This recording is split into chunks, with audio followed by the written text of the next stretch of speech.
আমি জানি বাবা, তবুও। শফিক আরো কিছু বলতে চাইলেন, কিন্তু আজম তাড়া দিলেন। আচ্ছা, এসব ভেবে কাজ নেই, তুই বরং সুপ্রিয়াকে বল জলদি এসব নিয়মকানুন শেষ করতে, রাত হয়ে যাচ্ছে। আজম মির্জার কথায় যুক্তি আছে। শফিক চট করে বোনকে ডাকলো, তারপর প্রিয়তাকে নিয়ে আসার জন্য তাড়া দেয়। ততক্ষণে রাহানোর বাবা মাকে নিয়ে বাগান থেকে বাড়ির ভেতরে এলো। বেচারা কাজ করে বেহাল অবস্থা। বাগানে খাবার জায়গা করেছেন, সেখানেই ছিল। সাথে আরো ছেলে পেলে আছে, কিন্তু বাড়িতে ঢোকার অনুমতি নেই কারোরই। সাথে মফিজুল ইসলামেরও তদারকি দায়িত্বে আছেন। এখন মোটামুটি বাড়িতে মানুষজন ভালো ভিড় জমিয়েছে। প্রিয়তাকে ছাড়া আরো কিছু মেয়ে সঙ্গে করে নিচে নিয়ে এসেছে। তারপর সবার কাছ থেকে বিদায় নিয়ে প্রিয়তাকে নিয়ে বাইরে এলো। কিন্তু প্রিয়তা তখনও বাবাকে ধরে কেঁদেই যাচ্ছে, ফুপিয়ে কেঁদে যাচ্ছে। অনেক কষ্টে শফিক মেয়েকে ছাড়িয়ে কপালে একটা ভালোবাসার পরশ এঁকে দিয়ে আদুরে কণ্ঠে বলে, আমার মা কাঁদে না, বাবার কষ্ট হয়। বাবার কথায় যেন কিছুটা দমন হলো। এবার শুধু হেঁচকে উঠেছে, হয়তো চেপে রাখার চেষ্টা চালাচ্ছে। আবার বলে শফিক, কালকের পর দিন তো আপনি আবার বাবার কাছে চলেই আসবেন। ততক্ষণে গাড়ির কাছে এসে তিনি দরজাটা খুলে প্রিয়তাকে সিটে বসতে ইশারা করলো। সাদনান আগে থেকে গাড়ির ড্রাইভিং সিটে বসে আছে। মূলত ওর সবারই কাছ থেকে বিদায় নিয়ে আগে গিয়ে গাড়িতে বসে পড়েছে। শফিক প্রিয়তাকে সিটে বসিয়ে সাদনানের পানে চাইলো। সাদনান আবার ভরসা দৃষ্টি আশ্বস্ত করলো। শফিক দরজাটা লাগিয়ে দিলেন। প্রিয়তা তখনও জানালা দিয়ে বাবার হাত আঁকড়ে ধরে। সাদনান এবার সবাইকে বলে গাড়ি স্টার্ট দিল। মুহূর্তের মধ্যে গাড়িটা রাস্তার ধুলো উড়িয়ে ছুটতে লাগলো গন্তব্যের দিকে। প্রিয়তা কুপিয়ে কেঁদেই যাচ্ছে। সাদনাথ মেয়েটার বাহুতে হাত রেখে একটানে নিজের কোলের উপর নিয়ে এলো। এক হাতে ড্রাইভ করতে করতে আরেক হাতে তারা চোখের জল মুছে দিল। কাঁদে না সোনা। আস্তে করে বলে সাদনাথ। মেয়েটা এখন আর কাঁদছে না। কি সুন্দর প্রিয় পুরুষটার বুকে মাথা থেকে হার্টবিট শুনছে। সাদনানের হার্ট অনেক দ্রুত ওঠানামা করছে। ঘরবাড়ি কথা, এমন একটা মেয়ে শরীরের সঙ্গে লিপ্তে আছে, তার উপর মেয়েটা ওর ভালোবাসার মানুষ, সেই সঙ্গে বউ।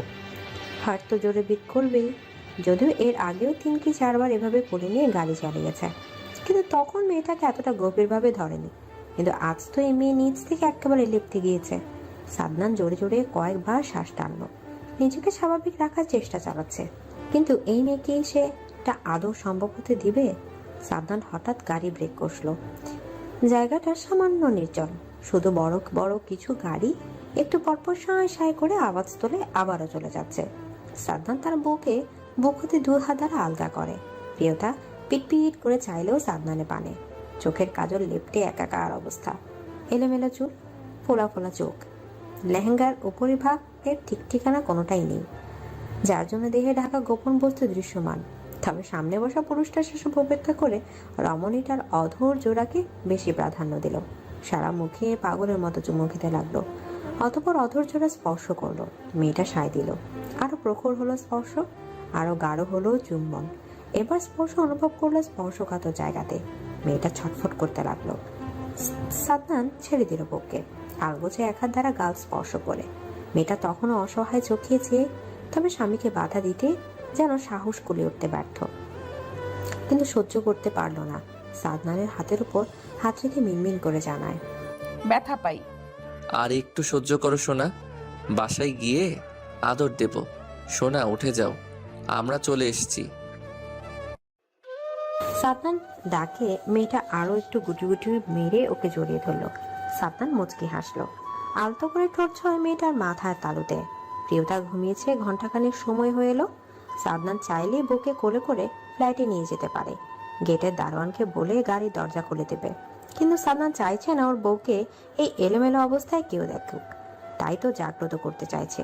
কিন্তু এমনি তো বিড়াল ছানার মতো আরো একটু মুচড়ামুচড়ি করে বুকের ভিতর ঢুকে যেতে চাইছে।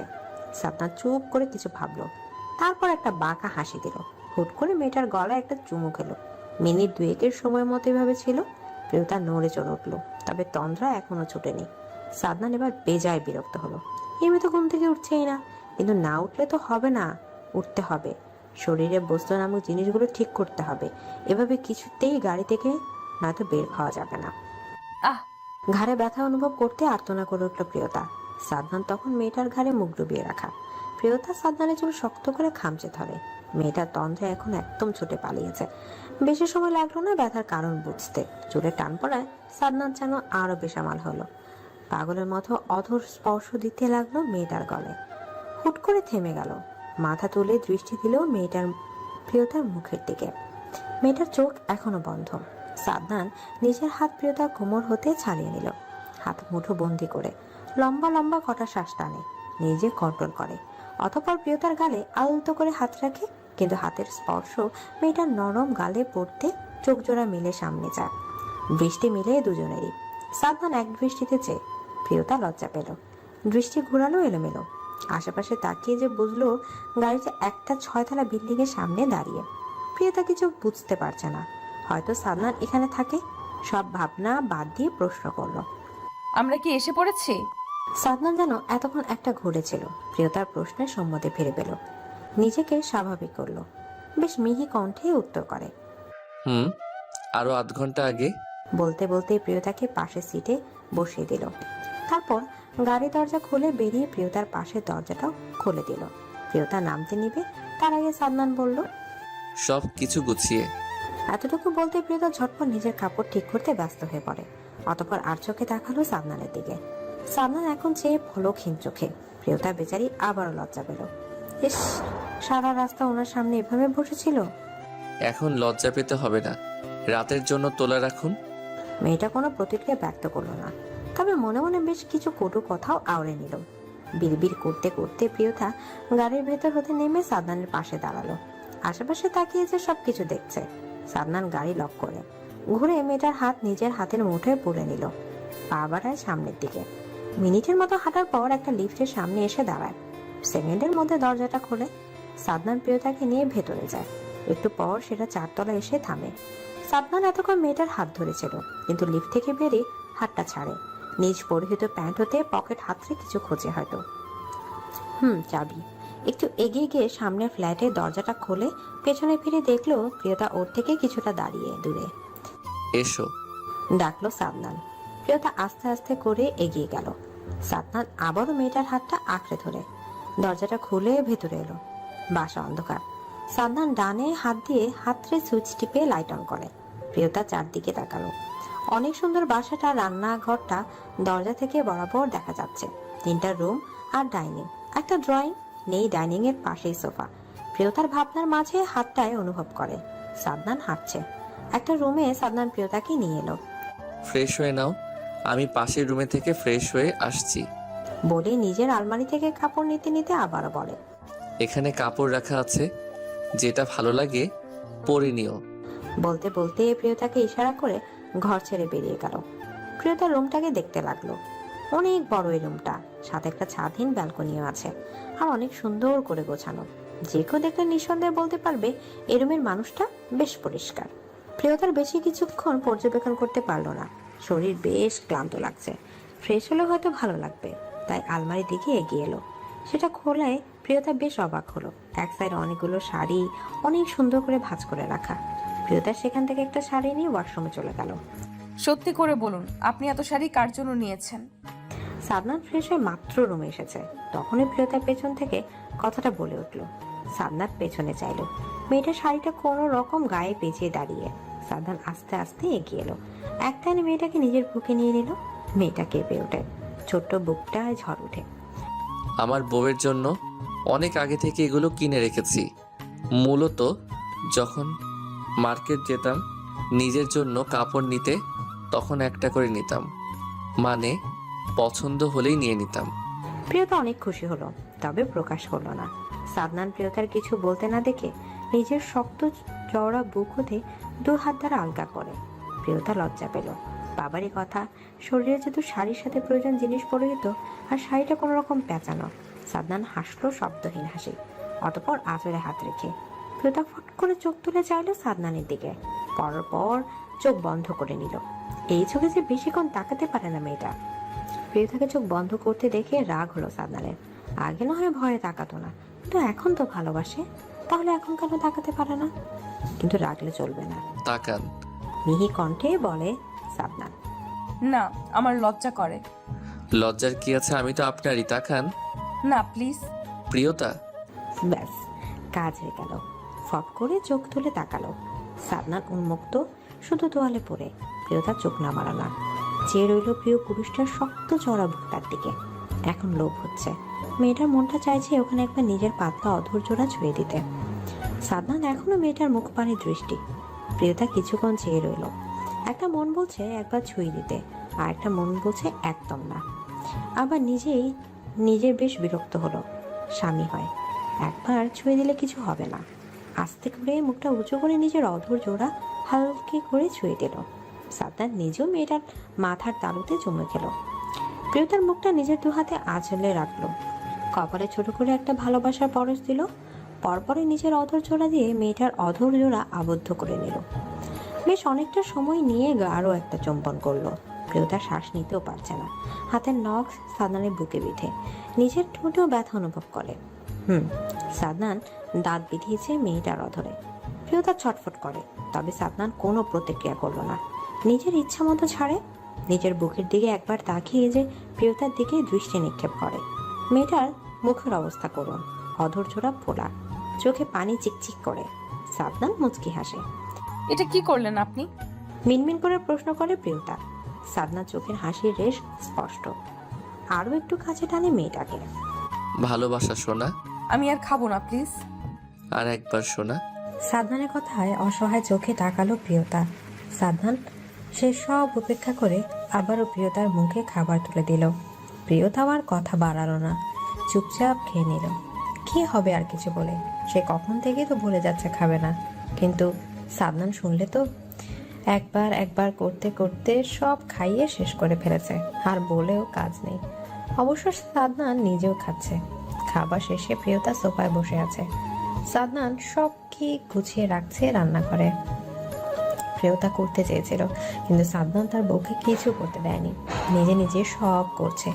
আগে যখন এখানে থেকে ভার্সিটি পড়তো, তখন সাদনান নিজের কাজ নিজেই করতো, আর এখনো ঢাকা এলে নিজের কাজ নিজেই করে। তাই সাদনানের কাছে রান্না করা, প্লেট হাঁড়ি পাতিল ধোয়া বেশি কিছু কঠিন কাজ নয়। প্রিয়তা এক দৃষ্টিতে সাদনানের দিকে তাকিয়ে আছে। ওর সামনে অবশ্য টিভি নামক জিনিসটায় একটা কিছু দেখাচ্ছে, কিন্তু মেয়েটার সেদিকে কোনো খেয়াল নেই। সে পলক্ষীন চোখ চেয়ে রান্নাঘরের কাজে ব্যস্ত থাকা স্বামী নামক পুরুষটার দিকে। কি সুন্দর করে বেসিনে প্লেট ধুয়ে টেবিলে এনে রাখে। সাদনান প্লেটগুলো টেবিলে গুছিয়ে রেখে এগিয়ে এলো প্রিয়তার দিকে, কিন্তু মেয়েটার সেদিকে কি কোনো হুঁশ আছে? হুঁশ থাকলে এতক্ষণে নিশ্চয়ই লজ্জায় নিয়ে পড়তো। সাদনান সেন্টার টেবিল হতে রিমোট নেয়, টিভি অফ করে, ঘুরে এসে মেয়েটার সামনে দাঁড়ালো। হালকা ঝুঁকে ঝট করে কোলে তুলে বউকে। প্রিয়তার যেন ঘুর কাটলো, চোখ বড় বড় করে ছোট্ট ছোট্ট হাত দ্বারা গলা আঁকড়ে ধরে সাদনানের। সাদনান তাকায় না মেয়েটার দিকে, বারান্দায় যায় সোজা। প্রিয়তা এখনো তাকিয়ে আছে সাদনানের দিকে। হঠাৎ পানি পড়া আশেপাশে তাকায় প্রিয়তা। বুঝতে বেগ পেতে হলো না যে সাদনান ওকে নিয়ে বারান্দায় এসে পড়েছে, কিন্তু বৃষ্টি কখন থেকে হচ্ছে ও তো দেখেনি। সাদনান ততক্ষণে প্রিয়তাকে কোল হতে নামিয়ে দিয়েছে। প্রিয়তাও জড়সড় হয়ে দাঁড়ায়। ওর বৃষ্টি ভালো লাগে, কিন্তু এখন শীত, তাই বেশি খুশি হতে পারলো না। সাদনানের ব্যালকনি ছাদ না থাকায় বেশ সুবিধা হয়েছে। সাদনান রেলিং ধরে দাঁড়িয়ে বৃষ্টির ফোঁটা দুজনকেই ভিজিয়ে দিচ্ছে। সাদনান ভেবেছে প্রিয়তা ওর পাশে এসে হয়তো দাঁড়িয়ে, কিন্তু যখন টানে তাকালো তখন দেখলো প্রিয়তা আগের জায়গাতেই দাঁড়িয়ে। হালকা হালকা কাঁপছে সাদনান, আর এক মুহূর্ত নষ্ট করলো না। তড়িৎ গতিতে এসে মেয়েটাকে ঝাপটে ধরে, অস্থির হয়ে জিজ্ঞেস করে, কি হয়েছে সোনা? শরীর খারাপ লাগছে? প্রিয়তা নিবু নিবু চোখে চেয়ে। আমার ঠান্ডা লাগছে। আরো অস্থির হয় সাদনান। ও ভুলেই গিয়েছিল এখন হালকা ঠান্ডা। তার মধ্যে মেয়েটা সন্ধ্যায় একবার গোসল করেছে। এখন 10টার বেশি বাজে। ছোট্ট বউ তার এতটা ঠান্ডা নিতে পারছে না, তাই সাদনান বেশি কিছু ভাবলো না। আবারও কোলে করে ব্যালকনির হাতে রুমে এনে ওয়াশরুমে যায়। প্রিয়তা বেচারি ঠান্ডা বেশ কাবু করছে মেয়েটাকে। সাদনানের এখন নিজের গালে নিজেরই চড় মারতে ইচ্ছা করছে। কে বলেছিল এত ছোট একটা মেয়েকে নিয়ে এই ঠান্ডার মাঝে বৃষ্টিতে ভিজতে যাবা? রোমান্স করতে গিয়ে এখন বউয়ের যদি কিছু হয়, নিজের মাথার চুল নিজেই ছিঁড়তে মন চাইছে। কিন্তু এখন মারামারি চিন্তা বাদ দিয়ে নিজের কাপড় চেঞ্জ করে দিতে হবে, সাথে বউয়েরও। সাদনান আশেপাশে তাকায় না, ওয়াশরুমে কোথাও বউয়ের কাপড় নেই। শুধু সাদনানের একটা হালকা আকাশি রঙের শার্ট আছে। দরজা ঝুলানো শার্ট এগিয়ে গিয়ে নিল, কিন্তু শরীর হতে শাড়ির আঁচল ফেলে বেচারা সাদনানের গলা শুকিয়ে এলো। ফাঁকা একটা ঢোক গেলে নিল। এই মেয়ে হুঁশ না থেকেও বেচারা সাদনানের হুঁশ উড়িয়ে দিচ্ছে। সাদ্দাম যতবার প্রিয়তাকে শাড়ি পরিয়ে দিয়েছে চোখ বন্ধ রেখে, মেয়েটা নিজেও চোখ বন্ধ রাখে। এই যে সন্ধ্যায় কাপড় পরিয়েছে তখন চোখ বন্ধ অবস্থায় পরিয়েছে। সাদ্দানের পরক্ষণে মনে হলো এখন এসব ভেবে কাজ নেই, আগে বউকে সুস্থ করতে হবে। শ্বাস টানে বার কয়েক, কন্ট্রোল করে, পরিয়ে দেয় হাতে থাকা শার্টটা, আবারও করে নেয়, রুমে এনে শুয়েও দেয়, কম্বল জড়িয়ে দেয় শরীরে। নিজেও একটা ট্রাউজার নিয়ে ওয়াশরুম থেকে ফ্রেশ হয়ে একটা টি শার্ট পরে বেরিয়ে এলো। প্রিয়তা এখন কিছুটা ঠান্ডা কম লাগছে। চেয়ে আছে গোল গোল চোখ করে সাবধান বেরিয়ে এসে লাইট অফ করে, ড্রিম লাইট অন করে শুয়ে পড়ে, এসিও কমিয়ে দেয়। বাইরে বৃষ্টি এখনো পড়ছে। জড়িয়ে ধরে প্রিয়তাকে, প্রিয়তা নিজেও জড়িয়ে ধরে। বেশ ঠান্ডা লাগছে। সাবধান প্রিয়তার গলায় মুখ আনে, ছোট ছোট টুকটাক কয়েকটা চুমে আঁকে গলার নিচে, বুকের উপরি ভাগের অংশে। প্রিয়তার গায়ে থাকা শার্টের একটা উপরে বোতাম খুলে নেয় সাবধান। আমি ওয়াশরুমে যাব। হঠাৎ মিনমিন করে বলে প্রিয়তা। আমি নিয়ে যাচ্ছি। বলে সাবধান সাইডে থাকা টেবিল লাইট অন করে। আমি পারবো। বারণ করলো কি নাকি লজ্জা? তবে সাদমান সেসব কথা কানে তোলে না। ঘুরে এসে বিছানা হাতে নিজের কোলে নেয় প্রিয়তাকে, ওয়াশরুমের দরজার সামনে নামিয়ে দেয়।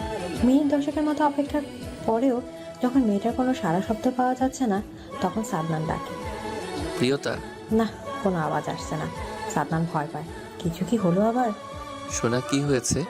শরীরকে আবার খারাপ লাগছে? সাদমান অস্থির, পাগলের মতো ডেকেই যাচ্ছে, তবে ভেতর থেকে কোনো রকম রেসপন্স আসছে না। আমার ভয় করছে সাদনান ভাই। হঠাৎ করে প্রিয়তা ভেতর থেকে বলে ওঠে। সাদনান অবাক হয়, কি বলছে মেয়েটা, ভয় করছে? কিন্তু কেন? বেরিয়ে এসো চান, তুমি না চাইলে আমি কিছু করব না। সাদনানের এরূপ কথা ভরসা পায় মেয়েটা, বেরিয়ে আসে। কিন্তু সাদনান আর একটা বাক্য প্রয়োগ করে না, চুপচাপ বিছানায় শুয়ে পড়ে। রাগ হচ্ছে, কি করে এমন একটা পরিস্থিতি করতে পারলো মেয়েটা? একবার কি সাদনানকে বলা যেত না যে ওর ভয় লাগছে? সাদনান কি জোর করতো? এতটাও কাপুরুষ নয় সাদনান, ভালোবাসে মেয়েটাকে। আর এই মেয়ে কি করে পারলো এমনটা করতে? প্রিয়তাও গুটি গুটি পায়ে এগিয়ে আসে। ও বুঝতে পারছে না সাদনান কি রাগ করলো, আবার পরক্ষণে ভাবে করারই কথা, কিন্তু ওর কি দোষ? ওর তো কেমন ভয় ভয় করছে। প্রিয়তা আবারও গিয়ে জড়িয়ে ধরে সাদনানকে। সাদনান নিজের গা হতে হাত সরায়, কিন্তু প্রিয়তা আবার দেয়। সাদনান এবার আগের ঘটনা ঘটায়, আবারও হাত রাখে, কিন্তু সাদনান এবার সরায় না, উঠে বসে মেয়েটাকে নিয়ে। কিন্তু কিছু বলবে, মস্তিষ্ক কথা রেডি করে নিয়েছে, কিন্তু মেয়েটার দিকে পূর্ণ দৃষ্টি পড়তে সব কথা গলায় আটকায়। চোখে দৃষ্টি ফেলে এলোমেলো। ঘুমিয়ে পড়ুন বলেই উল্টো দিকে ঘুরতে যাবে, কিন্তু প্রিয়তা সেই সুযোগ দিল না। এই এলোমেলো কাপড় নিয়ে জড়িয়ে ধরে স্বামীকে। সাদনান দেশে হারা অবস্থা। অনেক কষ্ট নিজেকে সামলে রেখেছি সোনা, প্লিজ এমন কিছু করো না যাতে করে আমি তোমার মনের বিরুদ্ধে গিয়ে কিছু করে ফেলি। সাদনান মিহি কণ্ঠে বলে। প্রিয়তার কোনো হেলেদুল নেই, আগের ন্যায় ঝাপটে ধরে। সাদনান আবারও বলে, তুমি এখানে ঘুমিয়ে পড়ো, আমি পাশের রুমে যাচ্ছি, কোনো কিছুর প্রয়োজন হলে ডেকে নিও, আমি এসে দিয়ে যাব। আমার আপনাকে প্রয়োজন, প্লিজ যাবেন না। জানি না কি হয়েছিল তখন আমার, কিন্তু আমি আর। ব্যাস, সাদনান আর কিচ্ছু তোয়াক্কা করে না, কিছু শুনেও না। মেয়েটার অধর জোড়া মুখে নিয়ে নেয়। বেশ অনেকটা সময় নিয়ে গাঢ় একটা চুম্বন করে, ছেড়ে দিয়ে মেয়েটার কপালে নিজের কপাল ঠেকায়, শ্বাস নেয় জোরে। দুজনেই একই অবস্থা। সাদনান নিজের গা হতে একটু আগে পরিহিত টি শার্ট খুলে ছুঁড়ে ফেলে মেঝেতে, আস্তে করে বউকে শুয়ে দেয়। একটু আগে যত্ন করে বউকে পরিয়ে দেওয়ার শার্টটাও স্থান পায় মেঝেতে, নিজের সম্পূর্ণ ভর ছাড়ে মেয়েটার ছোট্ট শরীরটার উপর। এতদিন কাছে কাছে থেকেও ভালোবাসতে না পারা সব জমিয়ে রাখে নিজের আদর, ভালোবাসা উজাড় করে দিল। মেয়েটাও নিজের স্বামীর ভালোবাসা ছোঁয়া উতলা হলো। ছোট্ট দেহখানা ঢেকে গেল সাদনানের পেশি বহুল শরীরের নিচে। বলতে পারতে কষ্ট হচ্ছে, আমি তো আর অমানুষ নই। প্রিয়তা সাদনানের বুকে শুয়ে আছে। সাদনান ওর বউয়ের মাথায় চুলের ভাঁজে ভাঁজে আঙুল চালাচ্ছে। তখনই হঠাৎ করে বলে উঠল সাদনান। এইভাবে কেন বলছেন আপনি? অবাক হয়ে প্রশ্ন করে মেয়েটা। তোমার কষ্ট হচ্ছে? অসহায় গলায় উত্তর করে সাদনান। এভাবে কেন বলছেন আপনি? আমি একবারও বলেছি? আর অসভ্যের মতো কি সব বলছেন? না। আমি ফ্রেশ হব। আবারও প্রশ্ন করে, কিন্তু সাদনানকে কথা সম্পূর্ণ করতে না দিয়ে বলে উঠল প্রিয়তা। সাদনানও কথা বাড়ায় না, বউ তার এ বিষয়ে কথা বলতে লজ্জা পাচ্ছে। সাদনান বুক হতে দুহাত দ্বারা আলগা করে মেয়েটাকে, আলগোছে কোলে করে ওয়াশরুমে নিয়ে এলো। বউ তার নাজুক। প্রথমবার মেয়েটা সাদনানের ছোঁয়া অবস্থা করুন। বউ তার বয়সে এখনো ছোট, সাথে শরীরও বেশ কিছু নেই। বউয়ের ধারে কাছে বেশি ঘেঁষা যাবে না। ভাবতে ভাবতে ফ্রেশ করে আবারও কোলে করে বিছানায় বসিয়ে দিয়ে নিজেও ফ্রেশ হতে যায়। ফ্রেশ হয়ে বউয়ের কাপড় সহ নিজের সব ধুয়ে বেলকনিতে দিয়ে আসে। যদি এখন বাইরে আলো নেই, হালকা অন্ধকার, কাপড় মেলে দিয়ে রান্নাঘরে চলে গেল। খাবার খাইয়ে ওষুধ দিতে হবে বউকে।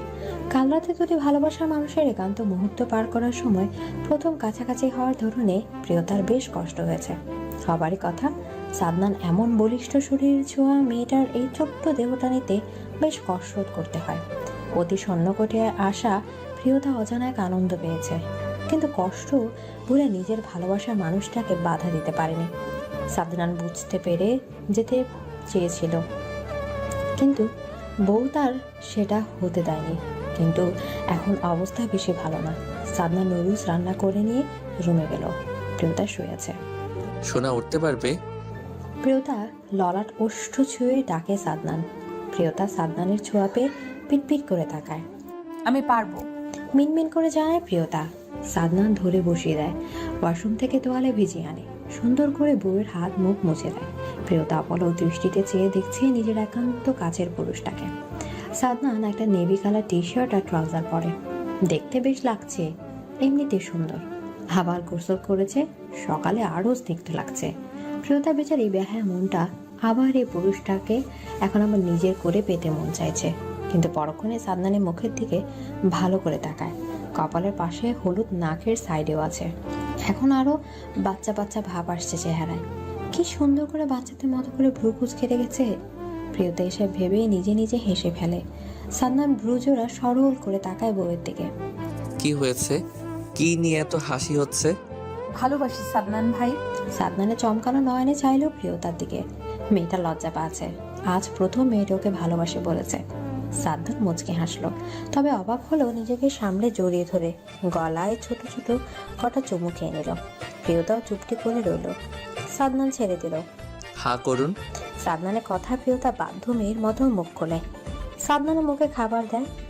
আপনিও খেয়ে নিন। প্রিয়তা বলতে দেরি, কিন্তু সাদনান খাবার নিজেও মুখে পড়ে দেয়। প্রিয়তা মুচকি হাসলো। এই একদিনে প্রিয়তা নিজের হাতে খাবার খায়নি, সাদনান খাইয়ে দেয়, সাথে নিজেও একই প্লেটে খেয়ে নেয়। প্রিয়তার এই ব্যাপারটা বেশ ভালো লাগে, কিন্তু পরক্ষণে কিছু ভেবে মনটা খারাপ হয়ে যায়। তবে সামনে থাকা পুরুষটাকে সেটা টের পেতে দিল না। সোনা চলো, উঠে রেডি হয়ে নাও। প্রিয়তা একটা বই হাতে বসে আছে। এখন সকাল 8টার বেশি সময় বাজে। তখনই সাদনান হাতে ঘড়ি পড়তে পড়তে কক্ষে প্রবেশ করে বলে উঠল। প্রিয়তা ভ্রু কুঁচকে তাকায় সাদনানের দিকে। সাদনান রেডি হয়ে এসেছে পাশের রুম হতে। আপনি কোথায় যাচ্ছেন? ভুলে গেলে সোনা, অফিসে জরুরি মিটিং আছে। আমরা কিন্তু সেই জন্যই কাল এখানে এসেছি। প্রিয়তার মুখটা কালো হয়ে গেল। তাহলে বাসায় আমি কিন্তু রেডি হতে বলেছি, আপনি হয়তো শোনেননি। প্রিয়তার চোখ চকচক করে উঠল। ও তো খেয়ালও করেনি সাদনান ওকেও রেডি হতে বলেছে। বেচারি প্রিয়তা সাদনানকে দেখলে কথা কাজ সব ভুলে যায়। প্রিয়তা বিছানা হতে নামতে গিয়ে ব্যথায় হালকা আর্তনাদ করে ওঠে। সাদনান তড়িৎ গতিতে এগিয়ে গিয়ে কোলে তুলে নেয়, চোখ লাল করে তাকায়, অতঃপর হাঁটা দেয় ওয়াশরুমের দিকে। প্রিয়তা সাদনানের দিকে তাকিয়ে হঠাৎ করে ওর কিছু মনে হলো। নিমিষে মনটা খারাপ হয়ে গেল। আমার তো এখানে শাড়ি ছাড়া কিছু নেই। মুখ মলিন করে বলে মেয়েটা। সাদনান প্রিয়তার কথা তাকালো বউর দিকে। ওয়াশরুমের ভিতর নামিয়ে দিয়ে বলে উঠলো, শাড়ি পরেই যাবেন, ফ্রেশ হয়ে আসুন, শাড়ি আমি পরিয়ে দেব। বলেই চলে গেল। প্রিয়তা ফ্রেশ হয়ে বেরিয়ে দেখলো সাদনান হালকা মিষ্টি কালার একটা শাড়ি নিয়েছে। প্রিয়তা বেরিয়ে আসতেই আদনান প্রিয়তাকে শাড়িটা পরিয়ে হালকা করে সাজিয়ে দিল। তারপর সাদনান বউকে নিয়ে বেরিয়ে পড়ে।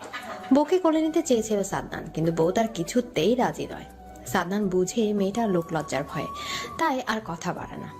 বউকে নিয়ে আস্তে আস্তে হাঁটতে হাঁটতে গাড়ির কাছে এসে পড়ে। সাদনানের দামি গাড়িটা এসে বিশাল বড় একটা দালানের কাছে থামে। প্রিয়তাকে নামতে বলে। প্রিয়তা গাড়ি হতে নেমে দাঁড়ায়। সাদনান গাড়িটা পার্ক করে আসে। তারপর প্রিয়তার হাত ধরে বিল্ডিং এর ভিতর প্রবেশ করে।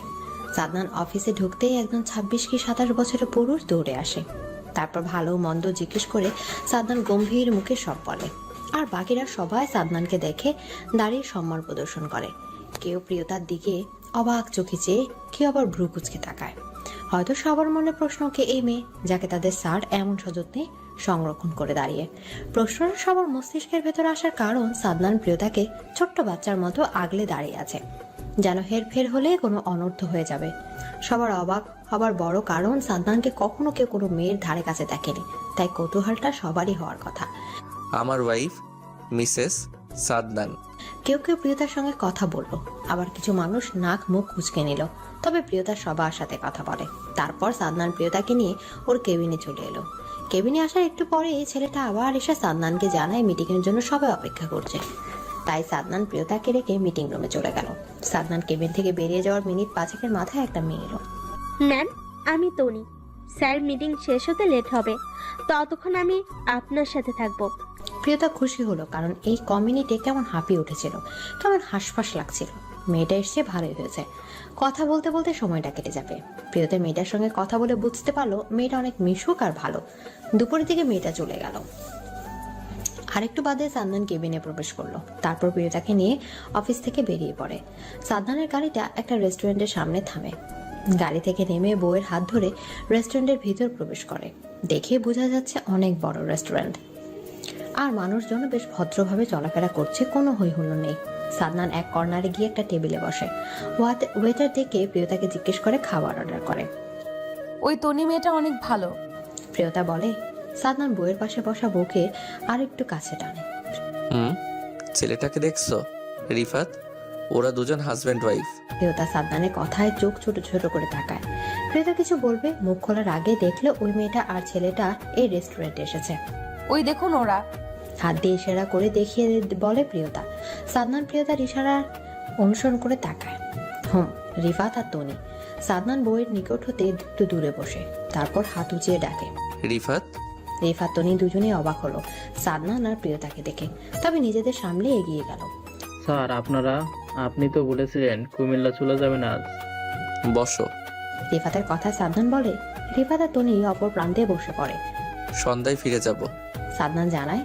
তারপর ওয়েটার ডেকে আগের অর্ডারকৃত সব চারটা করে দিতে বলে। এতক্ষণে সাদনানের বউ তনির সাথে এক দফা আলাপ সেরে নিয়েছে। তনি আর রিফাত দুজন দুজনকে ভালোবাসে, কিন্তু তনির পরিবার কিছুতেই রিফাতকে মানছিল না, কারণ রিফাত এতিম। তনির বিয়ে ঠিক হওয়ার পর তনিকে নিয়ে রিফাত পালিয়ে বিয়ে করেছে। দুজনেই প্রাপ্তবয়স্ক হওয়া দরুন বিয়ে করতে ঝামেলা হয়নি, কিন্তু রিফাত বেকার ছিল। শুধু দুটো টিউশন করে যা পেত তা দিয়ে কোনো রকম হতো। তবে রিফাত চাকরি খুঁজছিল। একদিন টিউশন করে বাসায় ফিরবার সময় রাস্তায় সাদনানকে গাড়ির ভেতর পড়ে থাকতে দেখে। সেদিন সাদনানের গাড়িতে কিছু হয়েছিল, যার কারণে নিয়ন্ত্রণ হারিয়ে গাছের সঙ্গে ধাক্কা লাগে সাদনানের। বেশি চোট লাগেনি, তবে হুঁশ ছিল না। সেদিন সাদনানের সঙ্গে অনেক টাকাও ছিল, কিন্তু রিফাত সব কিছু উপেক্ষা করে সাদনানকে পাশে ছোট্ট একটা ক্লিনিকে নিয়েছিল। তারপর সাদনানের হুঁশ আসার পর সাদনানকে বাসায় নিয়ে আসে। সেদিন রিফাতের সততা দেখে সাদনান রিফাতকে চাকরি দেয়। পরে তনির কথা জানতে পারে। রিফাত বলেছিল তনি অনার্সে পড়ে। তনি অনার্স শেষ করার পর তনিকে সাদনান চাকরি দেয়। স্যার ম্যামকে নিয়ে আজ আমাদের বাসায় চলেন। খাবার খেয়ে সবাই রেস্টুরেন্টে হতে বেরিয়েছে। রিফাত বিদায়বেলা বলে উঠল। রিফাতের সাথে তাল মেলায় তনিও। হ্যাঁ, চলুন না স্যার। সাদনান মুচকে হাসলো, রিফাতের কাঁধে চাপড় মারে। আজ নয়, আরেক দিন। তারপর ওদের বিদায় দিয়ে সাদনান প্রিয়তা গাড়িতে ওঠে। গাড়ি চলতে থাকে আপন গতিতে। আচ্ছা, আমরা এখন কোথায় যাব? প্রশ্ন করে প্রিয়তা। শোনা, আমরা এখন আমাদের বাড়িতে যাব। কাল তোমাকে নিয়ে তোমাদের বাড়ি যাব। গাড়ি চালাতে চালাতে উত্তর করে সাদনান। মেয়েটা ওর কোলে বসা, গলা জড়িয়ে ধরে বসে আছে। সাদনান আর কোনো সাড়া না পেয়ে ডাকলো মেয়েটাকে। শোনা, ঘুমিয়ে গেছো? না, আর কতক্ষণ লাগবে? মিনমিন করে আবারও প্রশ্ন করে প্রিয়তা। বেশি না, আধ ঘন্টার মতো। বলে সাদনান বউয়ের মাথার তালুতে চুমু আঁকে। হ্যাপি বার্থডে বউ। প্রিয়তা এতক্ষণে রুমে ছিল না, এই মাত্র রুমে এসেছে। কক্ষে প্রবেশ করার সাথে সাথে সাদনান ওর চোখে হাত দিয়ে ধরে নিয়ে সোজা ব্যালকনিতে চলে আসে। প্রিয়তা জিজ্ঞেস করলেও সাদনান কোনো রকম উত্তর দেয়নি। একেবারে বেলকনিতে এনে চোখ হতে হাত ছড়িয়ে উপরোক্ত কথাগুলো বলে উঠল। প্রিয়তা চারদিকে তাকায়। বেলকনিটা অনেক সুন্দর করে সাজানো, বেলুন, ফুল আর ছোট ছোট মোমবাতি দিয়ে। কখন করলো এসব প্রিয়তা বুঝতে পারছে না। প্রিয়তা অবাক হলো, সাথে অনেক খুশিও, কিন্তু নিজেকে সামলে সাদনানকে জড়িয়ে ধরে। ধন্যবাদ, মিষ্টি হেসে বলে প্রিয়তা। দেখতে দেখতে আমার বউটার 18 বছর হয়ে গেল। সাদনান মুচকি হেসে বলল, তারপর প্রিয়তাকে ছাড়িয়ে দুজনের সামনে সেন্টার টেবিলে রাখা কেকটা সামনে হাঁটু গেড়ে বসে প্রিয়তাকে ইশারা করে কেকটা কাটার জন্য।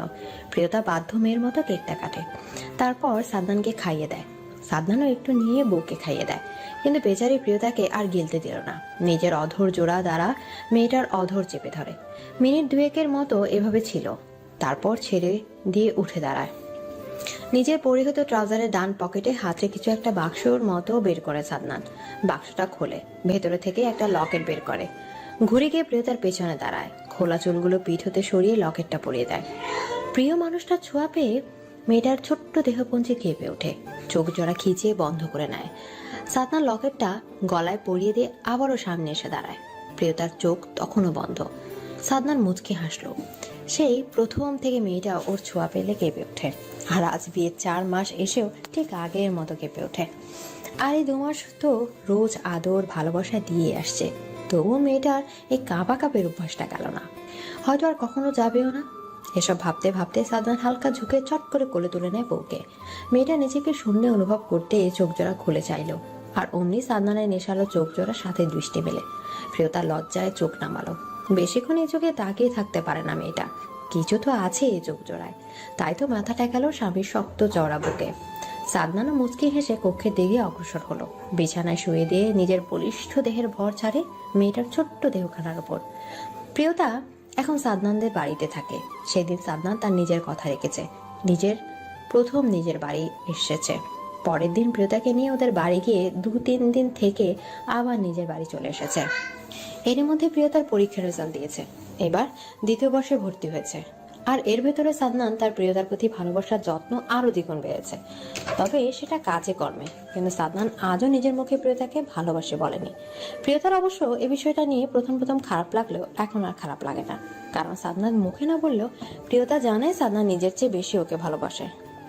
তাই তো এখন আর খারাপ লাগে না, কিন্তু তবুও কেন যেন মনটা মানতে নারাজ। ভালোবাসার মানুষের মুখ থেকে ভালোবাসার শব্দটা শুনতে কার না ভালো লাগে। প্রিয়তারও লাগতো যদি সাদনান ভালোবাসে বলতো।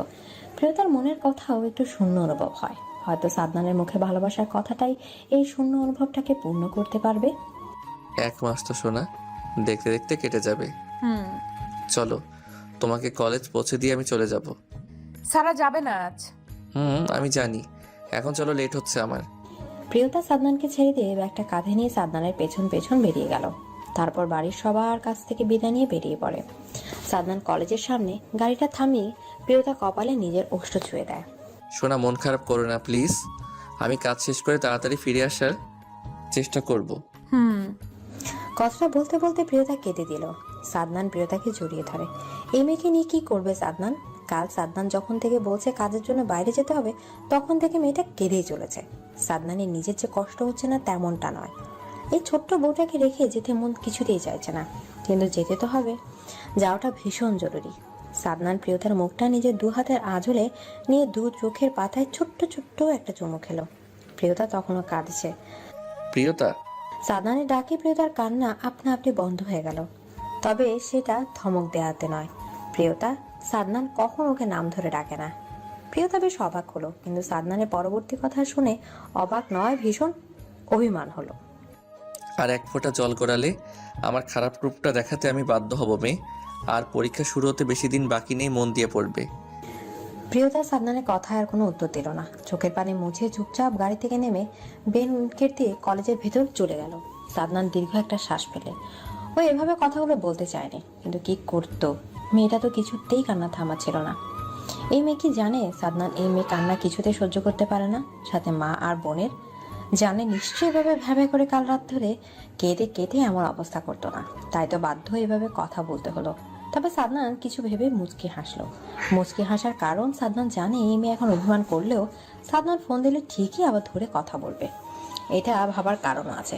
সাদনান যখন এর আগে 9 দিনের জন্য চট্টগ্রাম গিয়েছিল তখন এমন কান্নাকাটি করেছে, পরে যখন ধমক দিয়েছিল তখন সে কি অভিমান, কিন্তু পরে ঠিক সব ভুলে ফোন করলে কথা বলতো।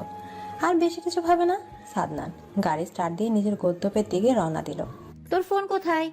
তোর জামাই তোকে ফোনে না পেয়ে আমাকে কল করেছে। বিকেলে প্রিয়তা সাদনানের রুমের বেলকনিতে বসে বসে একটা বই পড়ছিল, তখনই সারা পিছন হতে কথাগুলো বলে উঠল। রুমে হয়তো আমি সাইলেন্ট করে রেখেছি। ফোনটা রিসিভ করে আমাকে উদ্ধার কর ভই।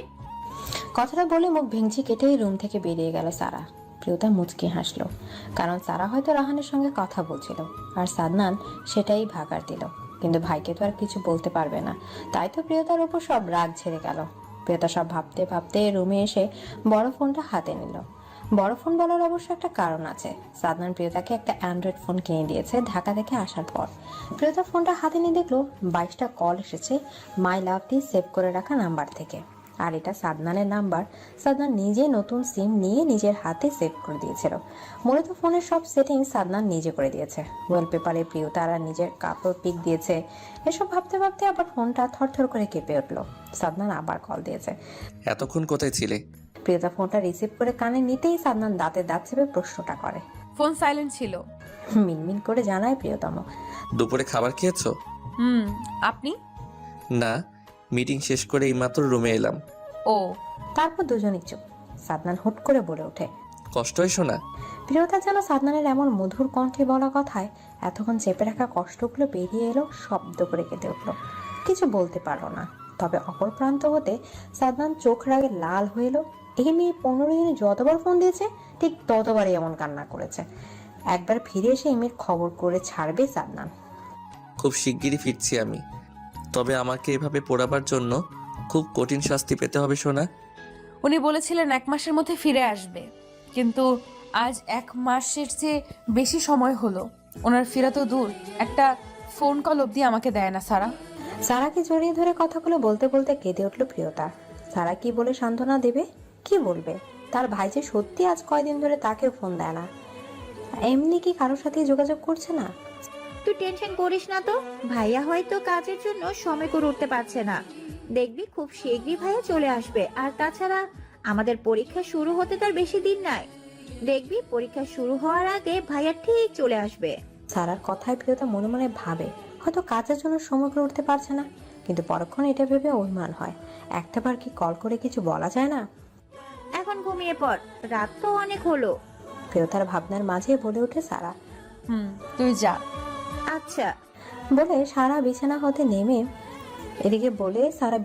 নেমে নিজের কক্ষের দিকে চলে গেল।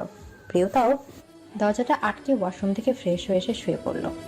রাত তখন 3টার বেশি সময়। প্রিয়তার বড় ফোনটা সশব্দে বেজে ওঠে। প্রিয়তা তখন গভীর ঘুমে। দুবার রিং হওয়ার পর প্রিয়তা চোখ কচলাতে কচলাতে বালিশের নিচ হতে ফোনটা বের করে। বাইরের দেশের নাম্বার থেকে ভ্রু কুচকে আসে প্রিয়তা। কি হতে পারে এত রাতে, তাও আবার বিদেশি নাম্বার? প্রিয়তা সব ভাবতে ভাবতে ফোনটা কেটে যায়। প্রিয়তা আর বেশি কিছু ভাবে না। ফোনটা যেই না আবার পূর্বের স্থানে রাখতে যাবে তখন আবারও একই নাম্বার থেকে ফোন এলো। প্রিয়তা ফোনটা রিসিভ করে, কানে নেয় ফোনটা। অপর প্রান্ত হতে ব্যক্তিটা বাজখায় গলায় আওয়াজে মেয়েটার চোখের কোণ ভিজে উঠল জলে। আপনি এতদিন। আর একবার যদি কান্নার শব্দ হয় তবে কলটা আমি এক্ষুনি কেটে দেব। ব্যাস, প্রিয়তার চোখে জল হাতের তালু দ্বারা মুছে নেয়, কিন্তু খুশিতে কান্নাগুলো যেন থামছেই না। আবারও জল গাড়া চক্ষুর কান্নিসতে। তবে এবার কোনো শব্দ করে না। মেয়েটা সুন্দর করে সাবলীল গলায় প্রশ্ন করে, এতদিন কেন ফোন করেননি? আর এটা তো বাংলাদেশের নাম্বার নয়। কোথায় আছেন আপনি? কবে বাড়ি আসবেন? মেয়েটার এত এত প্রশ্নে উপাস হতে সাদনান নিঃশব্দে হাসলো। অফিসের কাজে লন্ডন এসেছি আপনার সাথে ওই দিন কথা বলার পর, কিন্তু এখানকার কোনো সিম নেইনি, তাই ফোন দিতে পারিনি। এখন একজনের কাছ থেকে ফোন নিয়ে কল দিলাম। পরশুদিন সন্ধ্যার ফ্লাইটে বাংলাদেশে ফিরছি। আর ফোন দেব না।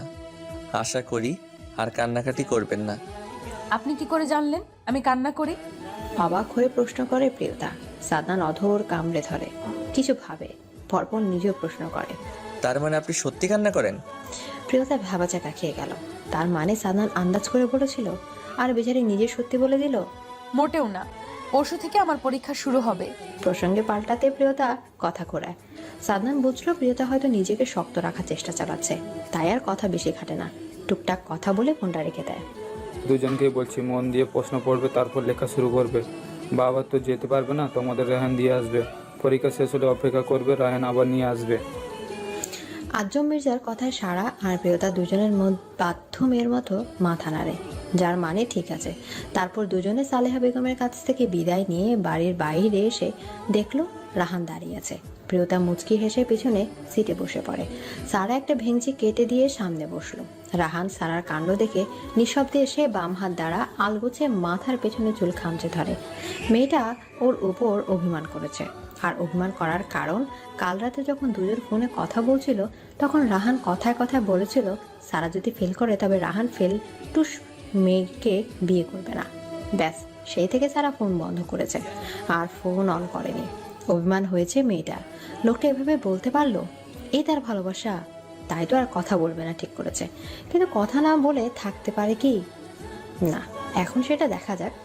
গাড়িটা এসে কলেজ গেটের কাছে থামাতে প্রিয়তা ছটপট নামে কলেজের ভেতর যেতে লাগলো। কারণ রাস্তায় অনেক মানুষজন, গাড়ি, তাই কলেজের ভেতর গিয়ে সারার জন্য অপেক্ষা করবে। আর তাছাড়া দুটি ভালোবাসার মানুষের একান্তে কিছু কথা থাকতেই পারে। আর সারা যেই না গাড়ি থেকে নামতে যাবে, রাহান অমনি একটানে মেয়েটাকে নিজের বুকের উপর নিয়ে আসে। সারা রাহানের এতটা সন্নিকটে এসে হার্টবিট দুধ লাফাতে লাগলো। শরীরে শীত তারা দিয়ে শীতল স্রোত বয়ে গেল। চোখ খিচে বন্ধ করে নিল। রাহান সারা ছোট গোল গোল মুখখানে টুপটাপ কয়েকটা চুমু নিয়ে খেয়ে নিল। কপালে নিজের অধর জোরে ছুঁয়ে নিয়ে মেয়েটাকে আবার আগের স্থানে বসিয়ে দেয়। অদূর কণ্ঠে বলে উঠল, সরি জান। সারা তাকালো তো নাই, উল্টো বাইরের দিকে তাকিয়ে কেঁদে উঠল। রাহান আগলে নিল মেয়েটাকে, অস্থির হয়ে আবারও শুধালো, এই জান সরি তো, আর কখনো এমন বলবো না, প্লিজ, কাঁদে না। চোখের পানি মুছে দিয়ে আবারও চুমু খেলো মেয়েটার কপালে। সারা ততক্ষণে কান্না থামিয়ে রাহানের হাতটা ছাড়িয়ে নিয়ে আলতো হাসে। এখন যাও, লেট হচ্ছে। আচ্ছা। বলে সারা গাড়ি থেকে নেমে গেট দিয়ে প্রবেশ করে ভিতরে। তারপর প্রিয়তার কাছে চলে গেল। সারা যাওয়ার পর রাহান নিজের পরিহিত প্যান্টের পকেট হতে নিজের ফোন বের করে। অতঃপর কল লাগায় একটা ব্যক্তিকে। দুবার কল করার পরেও ফোনটা বন্ধ এলো। রাহান ফোনটা বিরক্ত হয়ে কেটে দিয়ে গাড়িটা স্টার্ট দিল। গাড়ি চালাতে চালাতে আবারও সে কাঙ্ক্ষিত নাম্বারটায় কল দিল, কিন্তু এবার কলটা রিং হলো, কিন্তু ওপাশ হতে কলটা রিসিভ হলো না। রাহান হতাশ হয়ে যেই না ফোনটা পাশের সিটে রাখতে যাবে তখনই সশব্দে ফোনটা বেজে ওঠে। রাহান সঙ্গে সঙ্গে ফোনটা রিসিভ করে প্রশ্ন করলো, ভাই আপনি এখন কোথায়? দুপুর 1টার মধ্যে আমি কলেজে পৌঁছে যাব। অপর পাশ থেকে গম্ভীর কণ্ঠে বলে উঠল সাদনান। আমি তাহলে স্যার। আমতা আমতা করে রাহান কিছু বলতে যাচ্ছিল, তবে সাদনান তার আগে বলে উঠল, আমার বোন যেন ঠিক টাইমে বাড়ি পৌঁছে যায়। জি ভাই। সাদনান সবটা শুনলো কিনা কে জানে, তার আগে খট করে লাইনটা কেটে দিল। রাহান বুক হাত দিয়ে লম্বা একটা দম নিল, তারপর বিড়বিড় করে বলে উঠল, দু ভাই বোন একরকম। তুই এখানে দাঁড়া, আমি ওই দিক থেকে পানির বোতল নিয়ে আসছি। আচ্ছা, তাড়াতাড়ি ফিরবি। প্রিয়তার কিছু না বলে একটু সামনের দিকে চলে গেল। ঠিক তখনই রাহান এসে সারার সামনে দাঁড়ালো। সারা চমকে উঠলো, বুকে থুতু দিয়ে মাথা উঁচু করতে রাহান ওর হাত ধরে টেনে নিয়ে যেতে লাগলো। কি হয়েছে রায়ন ভাই, এভাবে টানছেন কেন? আর প্রিয়তা পানি আনতে দোকানে গিয়েছে, ফিরে এসে আমাকে না দেখলে টেনশন করবে। ভাবির টেনশন করতে হবে না তোমাকে, তুমি আমার সাথে চলো যান। কথাগুলো বলতে বলতে রাহান সারাকে গাড়িতে বসে নিজ ড্রাইভিং সিটে বসে গাড়ি স্টার্ট দিল।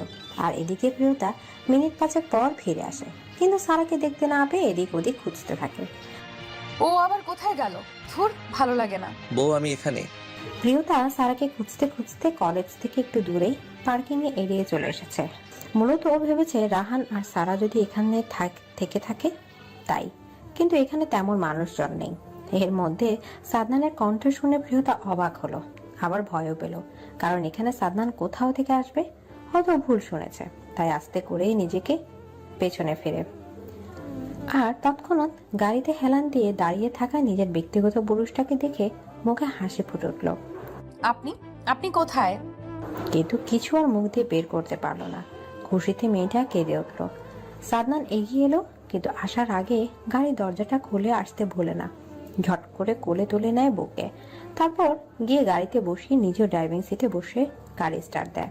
আমরা এখানে কেন এসেছি? সাদনান গাড়িটা এক রিসোর্টের সামনে থামিয়েছে।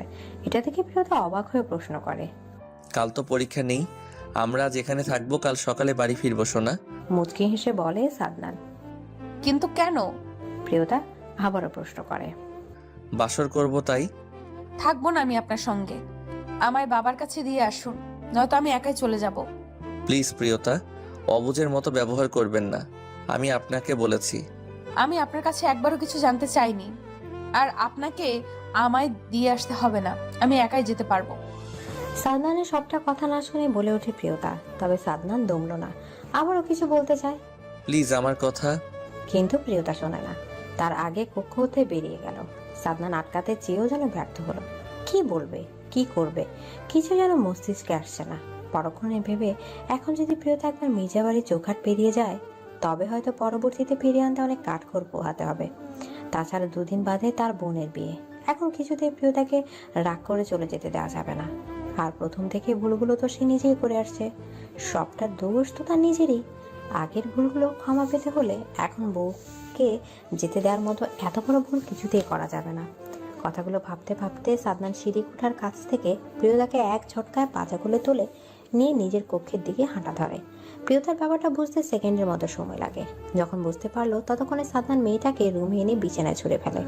ঝড়ের বেগে গিয়ে দরজাটা আটকে এসে মেয়েটাকে জড়িয়ে ধরে পাগলের মতো মেয়েটার সারা মুখে চুমু খেতে লাগলো। প্রিয়তা যেন সাদনানের এমন স্পর্শে শরীরে কোনো রকম নড়াচড়া করতে ভুলে গেল, অনুভূতিহীন হয়ে পড়ে রইল। সাদনান সারা মুখে অধর ছুঁয়ে দিয়ে মাথাটা তুলে বইয়ের দিকে দৃষ্টি দিল।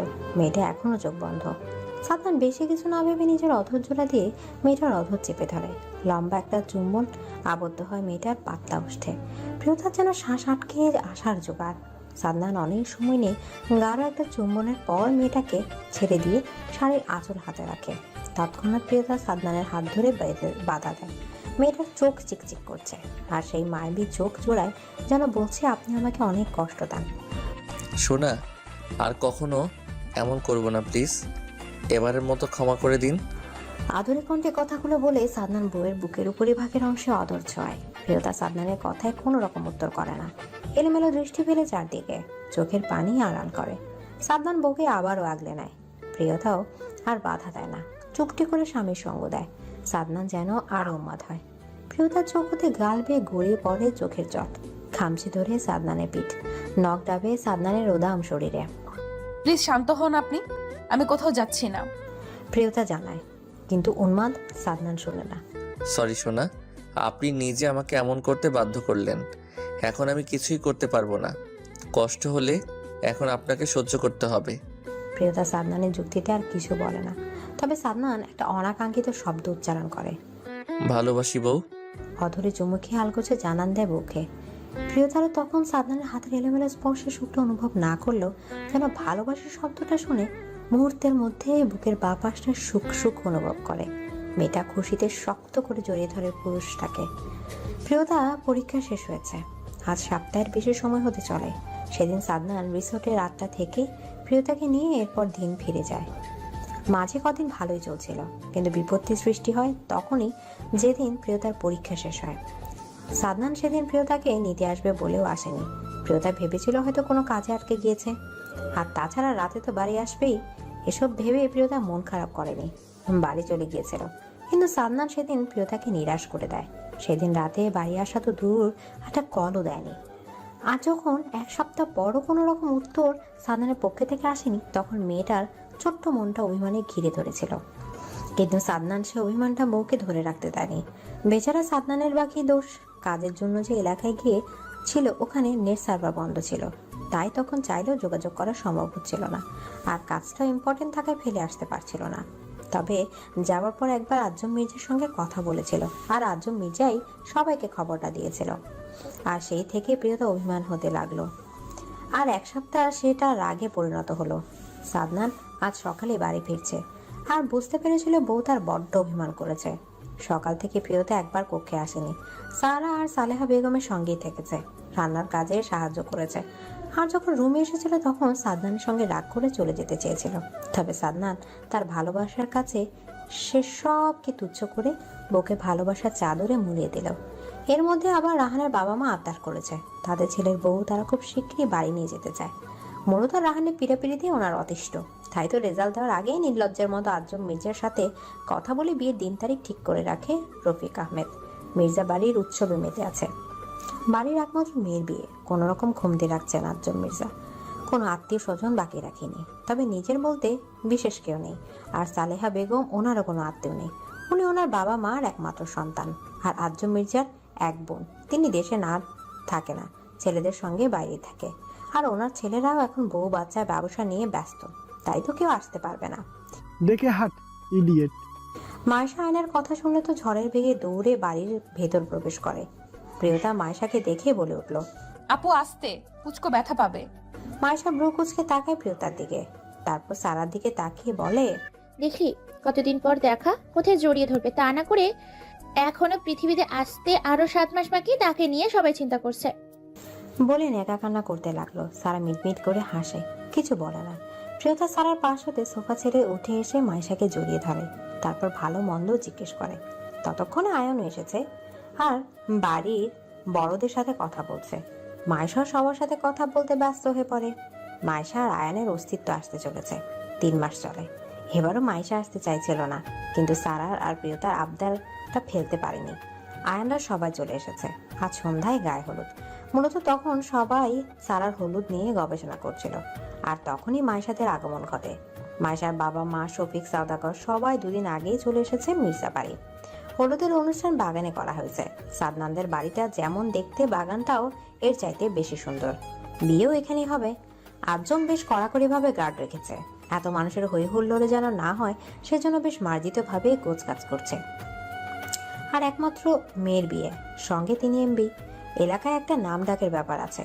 হলুদ অনুষ্ঠান শেষ হতে হতে রাত 1টার বেশি সময় নিয়ে শেষ হলো। প্রিয়তা ফ্রেশ হয়ে রাতের পোশাক পরে ওয়াশরুম থেকে বেরিয়ে বিছানা শরীর এলিয়ে দেয়। সাদনান এতক্ষণ বসে বসে বউকে দেখছিল। প্রিয়তা চোখ বন্ধ করতে যাবে আর অমনি সাদনান মেয়েটাকে জাপটে ধরে। প্রিয়তা ক্লান্ত চোখে স্বামীর দিকে তাকালো, কিন্তু রুমে পর্যাপ্ত আলো না থাকায় সামনে থাকা পুরুষটার চোখে সে ধরা পড়ে না। সাদনান নিজের অধর ছুঁয়ে দেয় মেয়েটার গলায়। প্রিয়তা পরিহিত রাতের পোশাকের হাতা টেনে নামায় কাঁধে হাতে। প্রিয়তা বাধা দেয়, মিনমিন করে অনুরোধ করে, মঞ্জুর বেগম, আমার লেট হচ্ছে, শোনা, তাড়াতাড়ি আসুন। সাদনান সেই কখন থেকে প্রিয়তাকে ডেকে যাচ্ছে, কিন্তু প্রিয়তা পারবে না বলে প্রতিবারই সাদনানকে ডাককে নাকচ করছে। 2-2বার খবর পাঠিয়েছে, তবুও মেয়েটা আসার নাম নেই। তাই তো বাধ্য হয়ে মেসেজ দিয়েছে। সাদনান ফোনটা সোফায় রেখে তোয়ালে নিয়ে ওয়াশরুমে চলে গেল। সাদনান জানে এবার তার বউ ঠিক আসবে, আর হলো তাই। সাদনান ওয়াশরুমে যাওয়ার সঙ্গে সঙ্গে প্রিয়তা রুমে প্রবেশ করে আর শুনতে পেল ওয়াশরুম থেকে পানি পড়ার শব্দ। মেয়েটা মুচকি হাসে, ভাবে সাদনান নিশ্চয়ই এতক্ষণ অপেক্ষা করে শাওয়ার নিতে গিয়েছে। এসব ভাবতে ভাবতে সাদনানের প্রয়োজনীয় সব আলমারি হতে নামিয়ে বিছানা রাখে। সব বিছানা রেখে পেছনে ঘুরতে ধাক্কা খেলেও সাদনানের শক্তপোক্ত শরীরটার সঙ্গে। নাক মুখ কুচকে নিল প্রিয়তা, তবে তৎক্ষণাৎ সাদনানের ঠান্ডা হাতে স্পর্শ পেলে কোমরে। চোখ তুলে দৃষ্টি দেয় সামনের থাকা পুরুষটার পানে, ফের সঙ্গে সঙ্গে চোখ নামায়। এই চোখ যে দৃষ্টি মেলানো সম্ভব নয়, হয়তো আর কোনো দিন সম্ভব হবেও না। সাদনান বউয়ের কোমর জড়িয়ে ধরে ওষ্ঠ ছোঁয়ায় কপালে, তারপর ছেড়ে দিয়ে নিজের প্রয়োজনীয় সব হাতে নেয়। আবারও ওয়াশরুমে যেতে যেতে আদেশের সুরে বলে, নড়াচড়া করবেন না, আমি 5 মিনিটের মধ্যে আসছি। প্রিয়তাকে কিছু বলার সুযোগ না দিয়ে ওয়াশরুমে চলে গেল সাদনান। প্রিয়তা মুচকি হাসে, পা ঝুলিয়ে বিছানায় ধারে বসে। মিনিট 5 পর সাদনান বেরিয়ে আসে। সাদনান রেডি হচ্ছে, প্রিয়তা বসে বসে দেখছে। না দেখেও তো উপায় নেই, এটা প্রিয়তার এখন রোজকার রুটিন। সাদনান রেডি হবে আর সেটা বসে বসে দেখতে হবে। সাদনান রেডি হয়ে বউকে বসে থাকতে বলে রুম থেকে বেরিয়ে এলো। এখন বেলা 11টা বাজে। রাহানরা 12টা নাগাদ আসবে বলে ফোন দিয়ে জানিয়েছে। সারাকে সাজানো এখনো শেষ হয়নি। পার্লার থেকে মেয়ে এসেছে, ওরাই ওকে সাজাচ্ছে। প্রিয়তা তখন ওখানেই বসেছিল। সাদনান কক্ষ হতে বেরিয়ে সোজা রান্নাঘরে এলো। সালিহা বেগম ছেলেকে রান্নাঘরে থেকে হন্তদন্ত হয়ে জিজ্ঞেস করে, আবার কিছু লাগবে? সাদনান সোজা সাপটা জবাব দেয়, খাবার লাগবে, আমার বউ এখনো কিছু খায়নি। কাজ করতে দাও না, ঠিক আছে, অন্তত আমার বউকে ঠিক মতো খাবারটা তো খেতে দিবে মা, তুমি তো জানো ও কেমন মেয়ে। ছেলের কথায় সালেহা দাঁত দ্বারা জিবা কাটে। ওনার তো মনেই ছিল না, ইস মেয়েটা নিশ্চয়ই এত বেলা অবধি না খেয়ে আছে, আর উনি তো কাজের চাপে ভুলেই বসেছে। এসব ভেবে সালেহা বেগম মন খারাপ করে বলে, আমার খেয়াল ছিল না আব্বা, একটু কষ্ট করে আপনি যদি ওকে। তুমি খাবারটা দাও, আমি খাইয়ে দেব। সালেহা বেগম হয়তো ছেলেকে বলতে ইতস্তত বোধ করছিল। সাদনান বুঝতে পারে। মার কথা সমাপ্ত করার আগেই নিচ থেকে বলে ওঠে। সালেহা বেগম খাবার প্লেট ছেলের হাতে দেয়। সাদনান মাকে একটা মুচকি হাসি দেয়। সালেহা বেগমও হাসে। ছেলে তার বড্ড বউ পাগল। অবশ্য বাবা যেমন, ছেলে তো তার তেমনই হবে। আজম মির্জা এখনো স্ত্রীকে বেশ যত্ন করার সাথে ভালোবাসে। যদিও সময় করে উঠতে পারে না, তবে যতটুকু সময় থাকে স্ত্রীকে ভালোবাসার যত্নর কোনোটাই ত্রুটি রাখে না। প্রিয়তাকে খাবারটা একটু জোর করে খাওয়াতে হয়, নয়তো এই মেয়ে খাবারের প্রতি বেশ অনীহা। সাদনান বউকে খাবার খাইয়ে দিচ্ছে, বউ তার বাধ্য মেয়ের মতো টপাটপ গিলছে। না গেলেও তো উপায় নেই। সাদনান বেশ গম্ভীরতা বজায় রেখে বউয়ের মুখে খাবার তুলে দিচ্ছে, যেন একটু হেরফের করলেই মস্ত কোনো অঘটন ঘটে যাবে। এখন যান, তবে হ্যাঁ, ডাকলে যেন সাথে সাথে সামনে দেখতে পাই। সাদনান এটো প্লেটটা সেন্টার টেবিলে রাখতে রাখতে বলে প্রিয়তাকে। প্রিয়তা টিস্যু দিয়ে মুছে মুখ, অতঃপর ভদ্র মেয়ের মতো জানায়, আচ্ছা। মির্জা বাড়ি একদম পানির মতো ঠান্ডা হয়ে আছে, কোনো রকম কোন শব্দ নেই। প্রিয়তা সালেহা বেগম পাশে বসে আছে, সাদনান হয়তো নিজের রুমে আছে। আজম মির্জা গম্ভীর মুখে সোফায় বসে। মূলত সারাকে বিদায় দিয়ে সবাই ভেঙে পড়েছে। সালেহা বেগমকে কেঁদে কেটে অবস্থা খারাপ করে ফেলেছে। সাদনান নিজেও বোনের বিদায় বেলায় কেঁদে ফেলেছে। আজম মির্জা যেন পাথর হয়ে বসে আছে, কোনো অনুভূতি প্রকাশ করছে না কি পারছে না। পুরুষ মানুষ বুঝি এমনই, কারো সামনে নিজের দুর্বলতা প্রকাশ করাটা। হয়তো রাত তো অনেক হয়েছে, রাত প্রায় 1টা। সদাগর বাড়ির সবাই এতক্ষণ এখানে ছিল। প্রিয়তা আর আজম মির্জা বলে কয়ে সবাইকে বিশ্রাম নিতে পাঠিয়েছে। ধকল তো আর কারোর উপর দিয়েই কম যায়নি। তুই এবার যা, আমি ঠিক আছি। দেখ গিয়ে আমার ছেলেটা কি করছে। সালেহা বেগমের কথায় প্রিয়তা কিছু বলতে চায়, কিন্তু তিনি তার আগেই ঠেলে ঠুলে প্রিয়তাকে কক্ষ হতে বের করে দেয়। প্রিয়তা কথা বাড়ায় না। রুমে এসে দেখলো সাদনান বেলকনিতে দাঁড়িয়ে আছে। প্রিয়তা পা টিপে টিপে সাদনানের পেছনে গিয়ে দাঁড়ায়। রুমে চলুন, রাত অনেক হয়েছে। মিনমিন করে বলে প্রিয়তা। সাদনান ঝড়ের বেগে পেছনে ফিরে মেয়েটাকে জাপটে ধরে। প্রিয়তা আকস্মিক ঘটনায় চমকে উঠল, বুঝতে পেরে পরবর্তীতে নিজেও সাদনানকে জড়িয়ে ধরে, বোঝানোর সুরে বলে, এভাবে ভেঙে পড়লে মা বাবাকে কে সামলাবে? আর তাছাড়া মেয়েদের তো একদিন না একদিন পরের ঘরে যেতেই হবে, এটাই নিয়ম, এটাই হয়ে আসছে যুগ যুগ ধরে। আর রায়হান ভাই ভালো মানুষ, উনি সারাকে আগলে রাখবে। সাদনান কিছু বলে না। এখন চলুন, ঘুমাতে হবে। কথাগুলো শেষ করে সাদনানকে নিয়ে রুমে আসে। সাদনান কিছুই বলে না, ভদ্র ছেলের মতো বউয়ের সঙ্গে রুমে আসে। সাদনান ফ্রেশ হতে চলে যায়। প্রিয়তাও বিছানা গুছিয়ে নেয়। ঘুমানোর আগে সাদনান সব সময় বিছানা ঠিক করে, আবার ঘুম থেকে ওঠার পরেও। তবে আজ প্রিয়তা করে।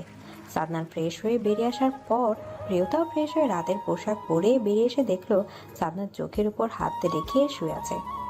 দেখে বোঝা যাচ্ছে না ঘুমিয়ে পড়েছে নাকি ঘুমায়নি।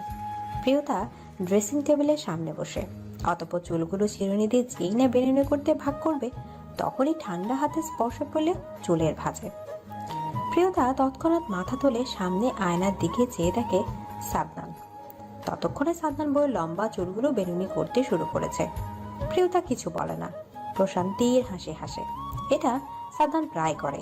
সাদনান বউয়ের চুল বেঁধে দিয়ে বউকে কোলে নিয়ে বিছানায় শুয়ে দিয়ে নিজেও পাশে শুয়ে শক্ত করে জড়িয়ে ধরে। একজন রমণী বধূ বেশে বিছানায় কি সুন্দর গুটি গুটি মেরে ঘুমিয়ে আছে। তার ঠিক পাশে গালে হাত রেখে মুগ্ধ নয়নে এক দৃষ্টিতে রমণীটার পানে তাকিয়ে যে আছে একটা বলিষ্ঠ শরীরের অধিকারী পুরুষ। রাত আনুমানিক 1টার কোঠা পেরিয়েছে, সেদিকে পুরুষটির খেয়াল নেই, কিন্তু পুরুষটার চোখে আজ ঘুম নেই। এই রমণীটাকে দেখার তৃষ্ণা যেন শেষই হচ্ছে না, হয়তো আর কোনোদিন শেষও হবে না। আসার সময় পথে কান্না করতে করতে গাড়িতে ঘুমিয়ে পড়েছে মেয়েটা। বাড়িতে আসার পর কেউ বলেছিল জাগিয়ে দিতে হবে। রাহান তার বউকে না জাগিয়ে উল্টো সবাইকে ধমক দিয়ে বউকে সোজা করে নিয়ে কক্ষে চলে এসেছে। রাহানের বাবা মর্লজ্জা পেয়েছে, তবে বেশ খুশি হয়েছে ছেলের এমন বউয়ের প্রতি ভালোবাসা দেখে। রাহান সারার কপালে নিজের ওষ্ঠ ছুঁয়ে দেয়। সারা নড়ে চড়ে ওঠে। রাহান কিছু দূর দূরে সরে বসে। এই নারীর সন্নিকটে বেশিক্ষণ থাকা যাবে না, নয়তো যখন তখন যে কোনো ভুল করে বসবে ভেবে রাহান আলমারি খুলে একটা ট্রাউজার আর টি শার্ট নিয়ে ওয়াশরুমে চলে যায় ফ্রেশ হতে। ওয়াশরুমে দরজা খোলার শব্দেই সারা চোখ জুড়ে মেলে তাকায়। সারা তন্দ্রা অনেক আগেই ছুটেছে, কিন্তু এতক্ষণ ইচ্ছে করে চোখ বন্ধ করে রেখেছে। সারা শোয়া থেকে উঠে বসে, পুরোটা রুমে চোখ বোলায়। অনেক সুন্দর করে ফুল দিয়ে সাজানো একটা বিছানায় বসে আছে ও, বুঝতে পারে। সাথে রুমটাও বেশ গোছানো, দেখে বোঝা যাচ্ছে এই রুমের মালিক বেশ শৌখিন। সারার বেশ মন খারাপ হলো। আজকের একটা রাতেও ও অর্ধেক রাত ঘুমিয়ে কাটিয়ে দিয়েছে। রাহানের নিশ্চয়ই এই রাতটা নিয়ে অনেক স্বপ্ন ছিল। অবশ্য থাকারই কথা, এই রাতটা নিয়ে প্রতিটা নারী পুরুষের স্বপ্ন থাকে। যদিও রাহান বিয়ের আগে এসব নিয়ে কখনো কোনো রকম কথা বলেনি, তবু কিছু ইচ্ছে তো থাকে। আর ও কি করে ঘুমিয়ে পড়লো? আর রাহান কেন ওকে ডাকেনি? তাই তো ঘুম ছোটার পরও চোখ বন্ধ করে রেখেছিল। সারা এসব ভাবতে ভাবতে বিছানা হতে নেমে চারদিক ঘুরে ঘুরে রুমটা দেখতে লাগলো। তার ঠিক মিনিট 2-1 মাথায় পূর্বে ন্যায় আওয়াজ করে ওয়াশরুমের দরজাটা খোলে। রাহান বেরিয়ে এলো। সারা রাহানকে দেখে চুপ করে এক জায়গায় দাঁড়িয়ে রয়। রাহান সারাকে এভাবে দেখে অবাক হয়। মেয়েটা ঘুমিয়েছিল, তবে কি ঘুমায়নি? রাহান বেশি কিছু ভাবে না। বউ হয় তার সজাগ থাকলে কি, না থাকলেই বে কি। উঠেই যখন গিয়েছো, ফ্রেশ হয়ে এসো, একসাথে নামাজটা পড়েই ঘুমাই। বলতে বলতে রাহান গিয়ে আলমারি খোলে, একটা সিল্কি শাড়ির সাথে সব প্রয়োজন বের করে সারার হাতে দেয়। সারা শাড়ির অবস্থা থেকে চোখ বড় বড় করে রাহানের মুখ পানে চায়, কারণ শাড়িটা একটু বেশি পাতলা। আমি তোমার হাজব্যান্ড, এখন যাও, তাড়াতাড়ি ফ্রেশ হয়ে এসো। রাহান গা ছাড়া ভাব নিয়ে বলে। সারা আর কি করবে, এই রুম বাড়ির সব কিছু নতুন কিছু ছিল না। এখন এটা না পরেও থাকা যাবে না, কারণ শরীরে যে পোশাক সেসব নিয়ে ঘুমোতেই যাওয়া যাবে না। বাধ্য হয়ে এটা পরে ফ্রেশ হয়ে বেরিয়ে এলো। রাহান কিছু বলে না, এমনি একবার তাকালো পর্যন্ত না। সারাও বেশ খুশি হলো, কারণ ওর এমনিতেই কেমন লজ্জা লজ্জা লাগছিল। তার উপর রাহান তাকালে হয়তো হুঁশই হারাবে। দুজনেই একসাথে নামাজ পড়ে নেয়। রাহান জায়নামাজ গুছিয়ে রাখে, তারপর আলমারি খুলে দুটো টাকার বান্ডিল আর একটা বক্স বের করে। সারা সেদিকে ভ্রু কুচকে তাকায়। রাহান টাকাগুলো এনে সারার হাতে দেয়।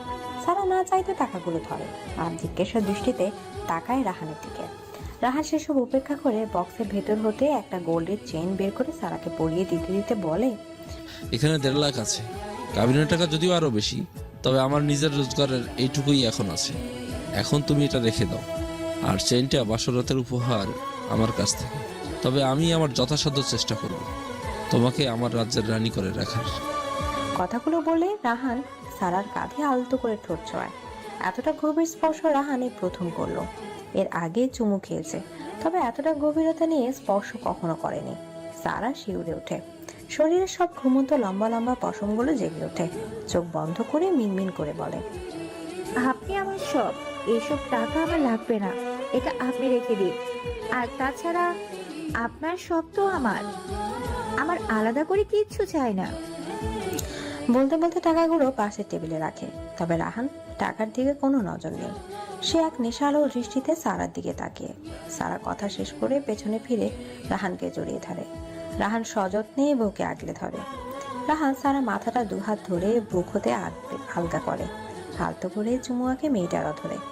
পরপরে শক্ত করে চেপে ধরে নিজের অধর দ্বারা মেয়েটার অধর জোড়া। সারাও আবেশে চোখ বন্ধ করে। বেশ কিছু সময় গাঢ় একটা চুম্বন করে ছেড়ে দিয়ে বুকে জট করে কোলে তুলে বিছানায় শুয়ে দিয়ে নিজের সম্পূর্ণ ভর ছাড়ে বইয়ের ছোট্ট দেখাখানার উপর। প্রিয়তা এক দৃষ্টিতে চাঁদহীন আকাশ পানে তাকিয়ে আছে। এখন অবশ্য চাঁদ থাকলেও দেখা যেত না। এত উঁচু উঁচু দালানের ফাঁকে ব্যালকনি হতে চাঁদ দেখা বিলাসিতা বই কিছুই না। যেমনটা এখন সাদনান নামক পুরুষটার দেখাও খুব কমই পাওয়া যায়, কিন্তু আকাশটা একটু একটু দেখা যাচ্ছে। ঠিক প্রিয়তা সাদনানের এভাবে একটু একটু রোজ সকালে দেখা পায়। কিছু তারা মিটমিট করছে, ঠিক প্রিয়তার মনটাও মিটমিট করছে। কখন প্রিয় মানুষটা দেখা পাবে? রাত হয়তো 12টার কোঠা পেরিয়েছে, আজও সাদনান দেরি কি করে করতে পারে? প্রিয়তা সেটা ভেবে মনটা খারাপ হচ্ছে বেশি। আজ বিয়ের 2 বছরেও সাদনান আগের মতো এখনো লেট করে বাড়ি ফিরে। যদিও এখন আর হুটহাট কোথাও যায় না, আর গেলেও জানিয়ে যায়। এখন অবশ্য সাদনানরা ঢাকা থাকে, ওদের যে বাড়িটা আছে সেখানে। তবে সাদনান আর প্রিয়তা আগের মতো সাদনানের সঙ্গে সাদনানের অফিসে সুবিধার্থে আগের ফ্ল্যাটে থাকে। প্রিয়তার ছোট্ট মনটা অনেক অভিযোগ, অভিমান জমা হয়েছে 2 বছরে। তবে এই অভিযোগ সাদনানের শোনার সময় কোথায়? অভিমান সেটাই, বা দেখার সময় বা কোথায়? সে তো বিজনেস টপ করে এখন আরো বড় বড় কোম্পানির সাথে দেশের বাইরেও ডিল মিটিং এসব নিয়ে ব্যস্ত থাকে। তবে সাদনান নিজেও বেশ অনুতপ্ত। বউয়ের প্রতি এমন হেলাফেলা সে করতে চায় না, তবে সাদনান চেয়েও তো কিছু করতে ব্যর্থ। প্রিয়তার এখন ঢাকা একটা ভার্সিটিতে পড়ে, সারাও কুমিল্লা একটা ভার্সিটিতে ভর্তি হয়েছে। রাহানের বাবা মা ওর বোনের কাছে দেশের বাইরে আছে এখন। আর মাইশার একটা ছেলে আছে, নাম মিশান চৌধুরী, 1 বছর চলে, দেখতে অনেক মিষ্টি। আয়না আর রাহাত ইনিয়াকে নিয়ে আর দেশে আসেনি, ওখানে নিজেদের পরিচয় করেছে। আজমল চৌধুরীকেও লন্ডন নিয়েছে। আজমল চৌধুরী অসুস্থ, তাই ওখানে ওনার উন্নত চিকিৎসার ব্যবস্থা করেছে। আয়ন আর মায়েশা আজমল চৌধুরীর সাথে দুবার লন্ডনে গিয়ে দেখা করে এসেছে। সাদনানের বাবা মাও হজ করতে গিয়েছে। মূলত সেজন্য এখন সাদনান প্রিয়তাকে নিয়ে ওদের অফিসের কাছে ফ্ল্যাটে রয়েছে। প্রিয়তা এসব ভাবতে ভাবতে বেলকনিতে সোফায় বসে। তবে আজ যত রাতেই হোক প্রিয়তা সাদনানের সঙ্গে কথা বলবে আর একটা আবদারও করবে। এসব ভাবতে ভাবতে রুমে এসে ঘড়ির কাঁটার দিকে নজর দেয়। 1টা বাজতে আর বেশি সময় নেই। বিয়ের 2টি বছর আজ শেষ হয়ে তিনি পা দিলেন। গত বছর সাদনান বেশ ঘটা করে বউকে নিয়ে বিবাহ বার্ষিকী পালন করেছে, কিন্তু এবার কোনো খবর পর্যন্ত নেই। প্রিয়তা আলমারি খুলে বিয়ের কিছু ফটো দেখে, তারপর সেগুলো রেখে দিয়ে আলমারিটা বন্ধ করতে গিয়ে একটা কিছু ভেবে মিষ্টি কালারের একটা শাড়ি হাতে তুলে নেয়। শাড়িটা দেখতে বেশ সুন্দর। শাড়িটা সোনালী বর্ণের সুতা দিয়ে মিষ্টি কালারের উপর কাজ করা, কি সুন্দর ফুটে আছে। এটা গত বছর সাদনান উপহার দিয়েছিল প্রিয়তাকে। তবে একবার পরে শুধু বাবা বাড়ি গিয়েছে প্রিয়তা, আর কখনো ধরেও দেখা হয়নি। মূলত এত শাড়ির ভিড়ে নিতান্তই তুচ্ছ বলা চলে শাড়িটাকে, কারণ সাদনান প্রিয়তাকে সপ্তাহ বা মার্কেট গেলেই শাড়ি কিনে দেয়। প্রিয়তা বাসায়ও শাড়ি পরে থাকতে হয়, আর এটা সাদনানের আদেশ। এই শাড়ি পরে থাকার আইনটা সাদনান নিজে করলেও তবে এখন সাদনানের সে সব দেখারও সময় কোথায়। সাদনান ভাই, আপনি বরং এখন রুমে চলে যান, বাকিটা আমরা সবাই মিলে সামলে নিব। সাদনান লাইটিং এর কাজ দেখিয়ে দিচ্ছে একটা ছেলেকে। ঠিক তখনই মায়েশা কথাটা বলে। আয়ন এগিয়ে আসে, রাহান সারাও আসে। হ্যাঁ ভাইয়া, তুমি গিয়ে প্রিয়তাকে দেখো, মহারানী নিশ্চয়ই রেগে আছে। আচ্ছা। সারার কথায় সাদনান ছোট জবাব দেয়। অতঃপর ছাদ হতে নিজের রুমের উদ্দেশ্যে রওনা হয়। প্রিয়তা শাড়িটা বিছানায় রেখে এটা সব প্রয়োজনীয় জিনিস বের করেছিল, আর ঠিক তখনই বলিষ্ঠ শরীরে ঠান্ডা হাতে স্পর্শ পেল কোমরে। প্রিয়তা চোখ জোড়া বন্ধ করতে টুক করে 1 ফোঁটা জল চোখ হতে গা বেয়ে গড়িয়ে পড়ল। এই স্পর্শ জোর পরিচিত, অতি কাছের ভালোবাসার মানুষটার স্পর্শ। সাদনান ততক্ষণে বউকে নিজের দিকে ঘুরিয়ে নিচ্ছে। সরি সোনা। বলতে বলতে সাদনান প্রিয়তাকে জড়িয়ে ধরে। প্রিয়তা কিছু বলে না, নিজেও জড়িয়ে ধরে স্বামীকে। প্রিয়তা জানে সাদনান ইচ্ছা করে এমন করে না, কিন্তু তবুও মনটা কেন যেন মানতে নারাজ। সবসময় অভিমান অভিযোগ করতে ব্যস্ত থাকে। চলো রেডি হয়ে নাও। 2টি প্যাকেট বিছানায় রাখতে রাখতে বলে সাদনান। প্রিয়তা জিজ্ঞাসা দৃষ্টিতে তাকায় সাদনানের পানে। সাদনান সেসব উপেক্ষা করে আলমারি থেকে সব নামিয়ে রাখা শাড়ির সাথে প্রয়োজনীয় সব প্রিয়তার হাতে দিয়ে ওয়াশরুমে পাঠিয়ে দেয়। তারপর নিজেও শার্ট প্যান্ট পাল্টে পাজামা পাঞ্জাবি পরে রেডি হয়ে নেয়।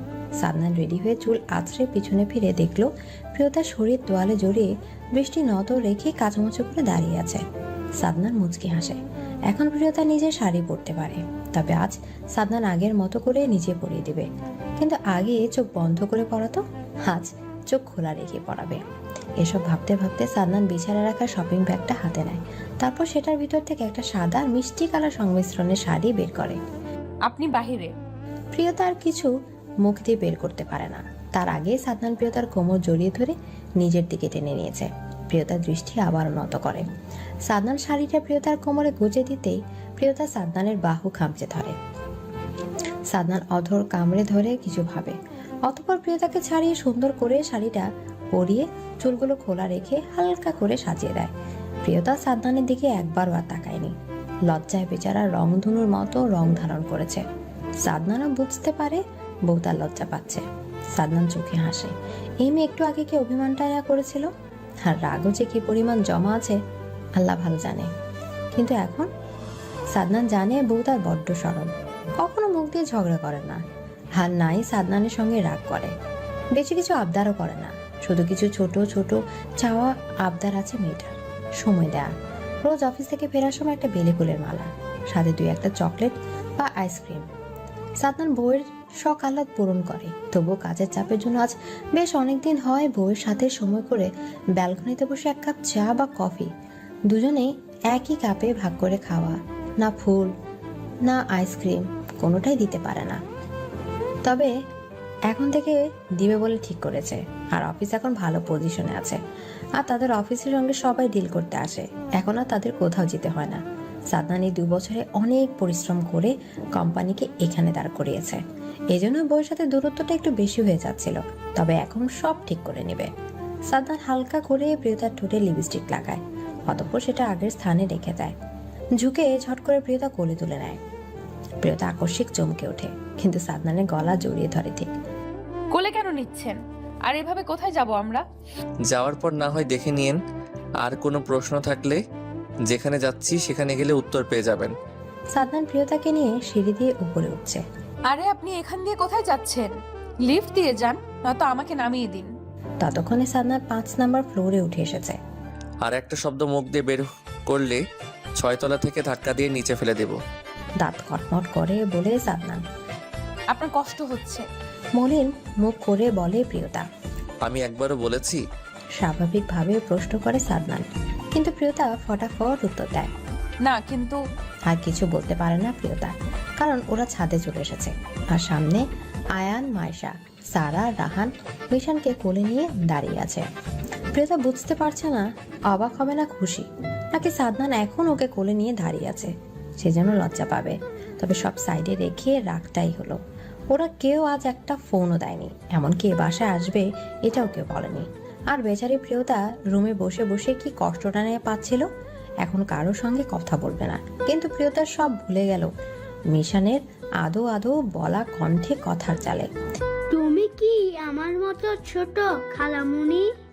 মিশানের কথায় সবাই ফিক করে হেসে দিল। প্রিয়তা রাগ, ভুল, অস্থিরতা আর লজ্জায় পড়ে গেল। সাদনানের দিকে তাকায়। সাদনান বুঝলো বউ তার লজ্জা পাচ্ছে, তাই কোল হাতে নামিয়ে দেয়। প্রিয়তা এগিয়ে গিয়ে মিশানকে কোলে নেয়। না বাবা, তুমি কখন এসেছো? মনিকে বলনি কেন? সকালে তো কথা বলেছিলে। মা না করছে। প্রিয়তা মাইশা সারার দিকে রাগে চোখে তাকালো। আচ্ছা, রাত তো অনেক হলো, চলো কেকটা কেটে নাও। হ্যাঁ, তারপর না হয় তারা আমাদের মতো করে সময় কাটাবে। আয়নের সাথে তাল মিলিয়ে বলে সারা, তবে পরের কথাটা আস্তে করে বলে। প্রিয়তার মাইশা কাছে থাকায় দুজন দুজনের শুনতে পেয়েছে। প্রিয়তা সারার দিকে কটমট করে তাকালো, তবে সারা সেসব উপেক্ষা করে এগিয়ে এসে মিশানকে কোলে নিয়ে কেকের কাছে চলে গেল। মাইশাও কেকটা সাজিয়ে নিল। তারপর কেক কাটে সবাই। প্রিয়তা সাদনানকে শুভেচ্ছা জানিয়ে খাওয়া দাওয়া করে ওরা সবাই নিচে চলে যায়। রাহান স্যার আজ আয়ানদের সাথে ওদের বাসায় চলে যাবে। বেশি দূরে না হতে সবাই ওখানেই থাকবে আজ রাত। সাদনান ছাদটাকে অনেক সুন্দর করে সাজিয়েছে, লাইট, ফুল, বেলুন। প্রিয়তা সব ঘুরে ঘুরে দেখছে। প্রিয়তা ভাবছিল সাদনান আজও অফিসে কাজ করছে, কিন্তু সাদনান ওকে সারপ্রাইজ দিতেই এত সব করেছিল, আর ওখানে সাদনানের উপর রাগ, অভিমান সব করে বসেছিল। ভেবে বেচারি প্রিয়তার মনটা একটু একটু খারাপ হলো। কাঁধে শীতল ছোঁয়া পেতেই প্রিয়তা হালকা নড়ে চড়ে উঠল। সাদনান নিজের অধৈর্য জিজ্ঞেস করে, এখানে কি আরো কিছুক্ষণ থাকবেন? আরো একটু থাকি। সাদনান কিছু বলে না, নিজেও বউকে পেছন থেকে জড়িয়ে ধরে দাঁড়িয়ে থাকে। বেশ কিছু সময় নীরবতা কাটে। রাত 2টা বাজতে বেশি সময় নেই, রুমে যাই। আচ্ছা। কথাটা বলে প্রিয়তা পেছনে ফিরতেই সাদনান আবারও বউকে কোলে নিয়ে সোজা রুমে এসে পা দিয়ে দরজা ঠেলে ভেতরে ঢোকে। তারপর মেন দরজা আটকে এসে রুমের দরজা চাপিয়ে দিয়ে বউয়ের পাশে শুয়ে জড়িয়ে ধরে। প্রিয়তার গলায় মুখ ডুবে সেখানে ছোট ছোট চুমু আঁকে। আমি একটা জিনিস চাই। সাদনান প্রিয়তার কথায় গলা হাতে মুখ তোলে, জিজ্ঞেস দৃষ্টিতে তাকায় বউয়ের দিকে। আপনি যখন বাসায় থাকেন না, আমার বড্ড একা একা লাগে। আমি আপনার মতো একটা... আল্লাহ চাইলে অবশ্য আসবে সোনা। কথা শেষ করে সাদনান বউয়ের অধরের শব্দ করে চুমু খেলো। প্রিয়তাও আঁকড়ে ধরে সামনের পুরুষটাকে। দুটি মানুষের মোহন, দেহ, ভালোবাসা আদান প্রদান ব্যস্ত হলো। মিশান ভাই, তুমি কেন বারবার আমার সব বন্ধুদের ভয় দেখাও? তুই খুব ভালো করে জানিস আমি কাউকে জবাব দিয়ে করতে পছন্দ করি না। সায়রার কথা প্রশ্নে মিশান বুকে হাত গুজে ভাব নিয়ে জবাব দেয়। আচ্ছা, তোমাকে বলতে হবে না, আমি মনের কাছে সব বলে দেব। মিশান ব্রু কুচকে প্রশ্ন করে, কি বলবি? বলবো তুমি আমার সাথে কাউকে খেলতে দাও না। সায়রা কথা শেষ করে চলে যাবার জন্য পা বাড়াতে মিশান সায়রার হাত টেনে ধরে। তুই আজকে আমার সাথে খেলবি, আর তোকে আমি রোজ একটা করে চকলেট দিব, তাও মাকে বলবি। 4 বছরের বাচ্চা সায়রা 7 বছরে মিশানের এমন প্রস্তাবে খুশি মনে রাজি হয়ে গেল। কিন্তু আমার একটা শর্ত আছে। মিশানের কথায় সায়রা ছোট হাসি খুশি মুখটা নিমিষে চুপসে গেল। বয়স 4 হলেও তার মিশান ভাই যে ভালো কিছু বলবে না সে ব্যাপারে ছোট্ট সায়রা অবগত। মুখ মলিন হয়। বলো। তুই, আমি আর পোর ছাড়া কোনো ছেলে ধারের কাছে যাবি না, রাজি? সায়রা মনে মনে ভাবে, হে আর এমন কি, 2-1 দিন গেলেই মিশান ভুলে যাবে। আচ্ছা। মিশান ওর ডান হাতে সামনে আনে, সায়রার দিকে তাকিয়ে বলে, তবে আমাকে ছুঁয়ে কথা দে।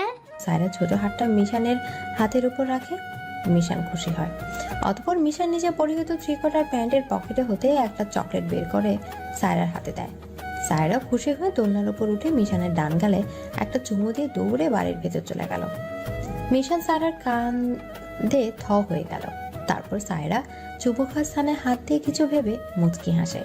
আর ঠিক তখনই মায়েশা তার প্রিয়তা 2 বোন বাগানে এসেছিল।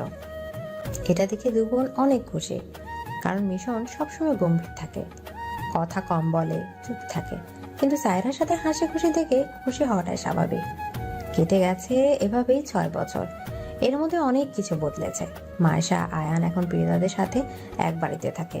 সাদনানের বাবা মা তারা তাদের মতো নাতি নাতনি ব্যস্ত। আজব মির্জা আর এখন রাজনীতি করে না। মূলত সাদনানের কড়াকড়িতেই উনি এসব ছেড়ে দিয়েছে, তবে মাঝে মাঝে অফিস যায়। আজমু চৌধুরী মারা গিয়েছে গত বছর। শফিক সওদাগর মারা গিয়েছে সায়রা হওয়ার 1 বছর পর। সায়রা আর প্রহর প্রিয়তা সাদনানের ভালোবাসার অংশ। প্রহর আর 1 বছর চলে, আর সায়রা 4 বছর। সুফিয়া বেগম এখন প্রিয়তাদের সাথে থাকে। রাহান সারা শ্বশুর শাশুড়ির কবিলা থাকে। সারা আর রাহানের একটা ছেলে হয়েছে, নাম সোহান আহমেদ। 3 বছর হবে। মায়েশার 4 মাসে চলে। আবারও দ্বিতীয়বারের মতো আয়ানের ভালোবাসার ফল আসতে চলেছে। রাত 11টা ছুঁই করছে।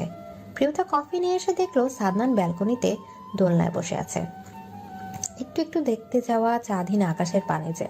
প্রিয়তা কফির মগটায় একবার চুমুক দিয়ে সাদনানের হাতে দিল। সাদনানও বউয়ের মুখের দিকে তাকিয়ে মুচকি হাসে, বিনিময়ে প্রিয়তাও হাসে। সাদনান বউকে টেনে আরো কিছুটা নিজের সন্নিকটে আনে। 1 হাত দ্বারা শক্ত করে গভীরভাবে আলিঙ্গন করে বউকে। নিজের রুক্ষ ওষ্ঠ ছুঁয়ে বউয়ের কপালে। ধন্যবাদ জনাব। কেন? ভ্রু কুচকে প্রশ্ন করে সাদনান। এত এত ভালোবাসা দেওয়ার জন্য। আপাকেও ধন্যবাদ, এই 2টা ভালোবাসা আমার জীবনে এনে দেওয়ার জন্য। রুমে থাকা সায়রা আর প্রহরকে ইশারা করে দেখিয়ে বলে সাদনান। সাদনানের কথা প্রিয়তা নাক মুখ কুচকে নেয়। আপনার জীবন, আপনার ভালোবাসা কি বলবেন? আমাদের ভালোবাসা, আমাদের জীবন। প্রিয়তার এমন কথা সাদনান হেসে দিল। অতঃপর বউকে আরো শক্ত করে জড়িয়ে ধরে নিজেও বলে, আমাদের ভালোবাসার অংশ। এভাবে ঝগড়া ভালোবাসা মিলিয়ে চলছে সাদনান প্রিয়তার জীবন। আর এভাবে চলতে থাকুক তাদের সংসার, সন্তান নিয়ে তাদের জীবন। ভালোবাসা সত্যি সুন্দর, যদি ভালোবাসার মানুষটা সঠিক হয়। ভালো থাকুক পৃথিবীর সকল ভালোবাসার মানুষগুলো।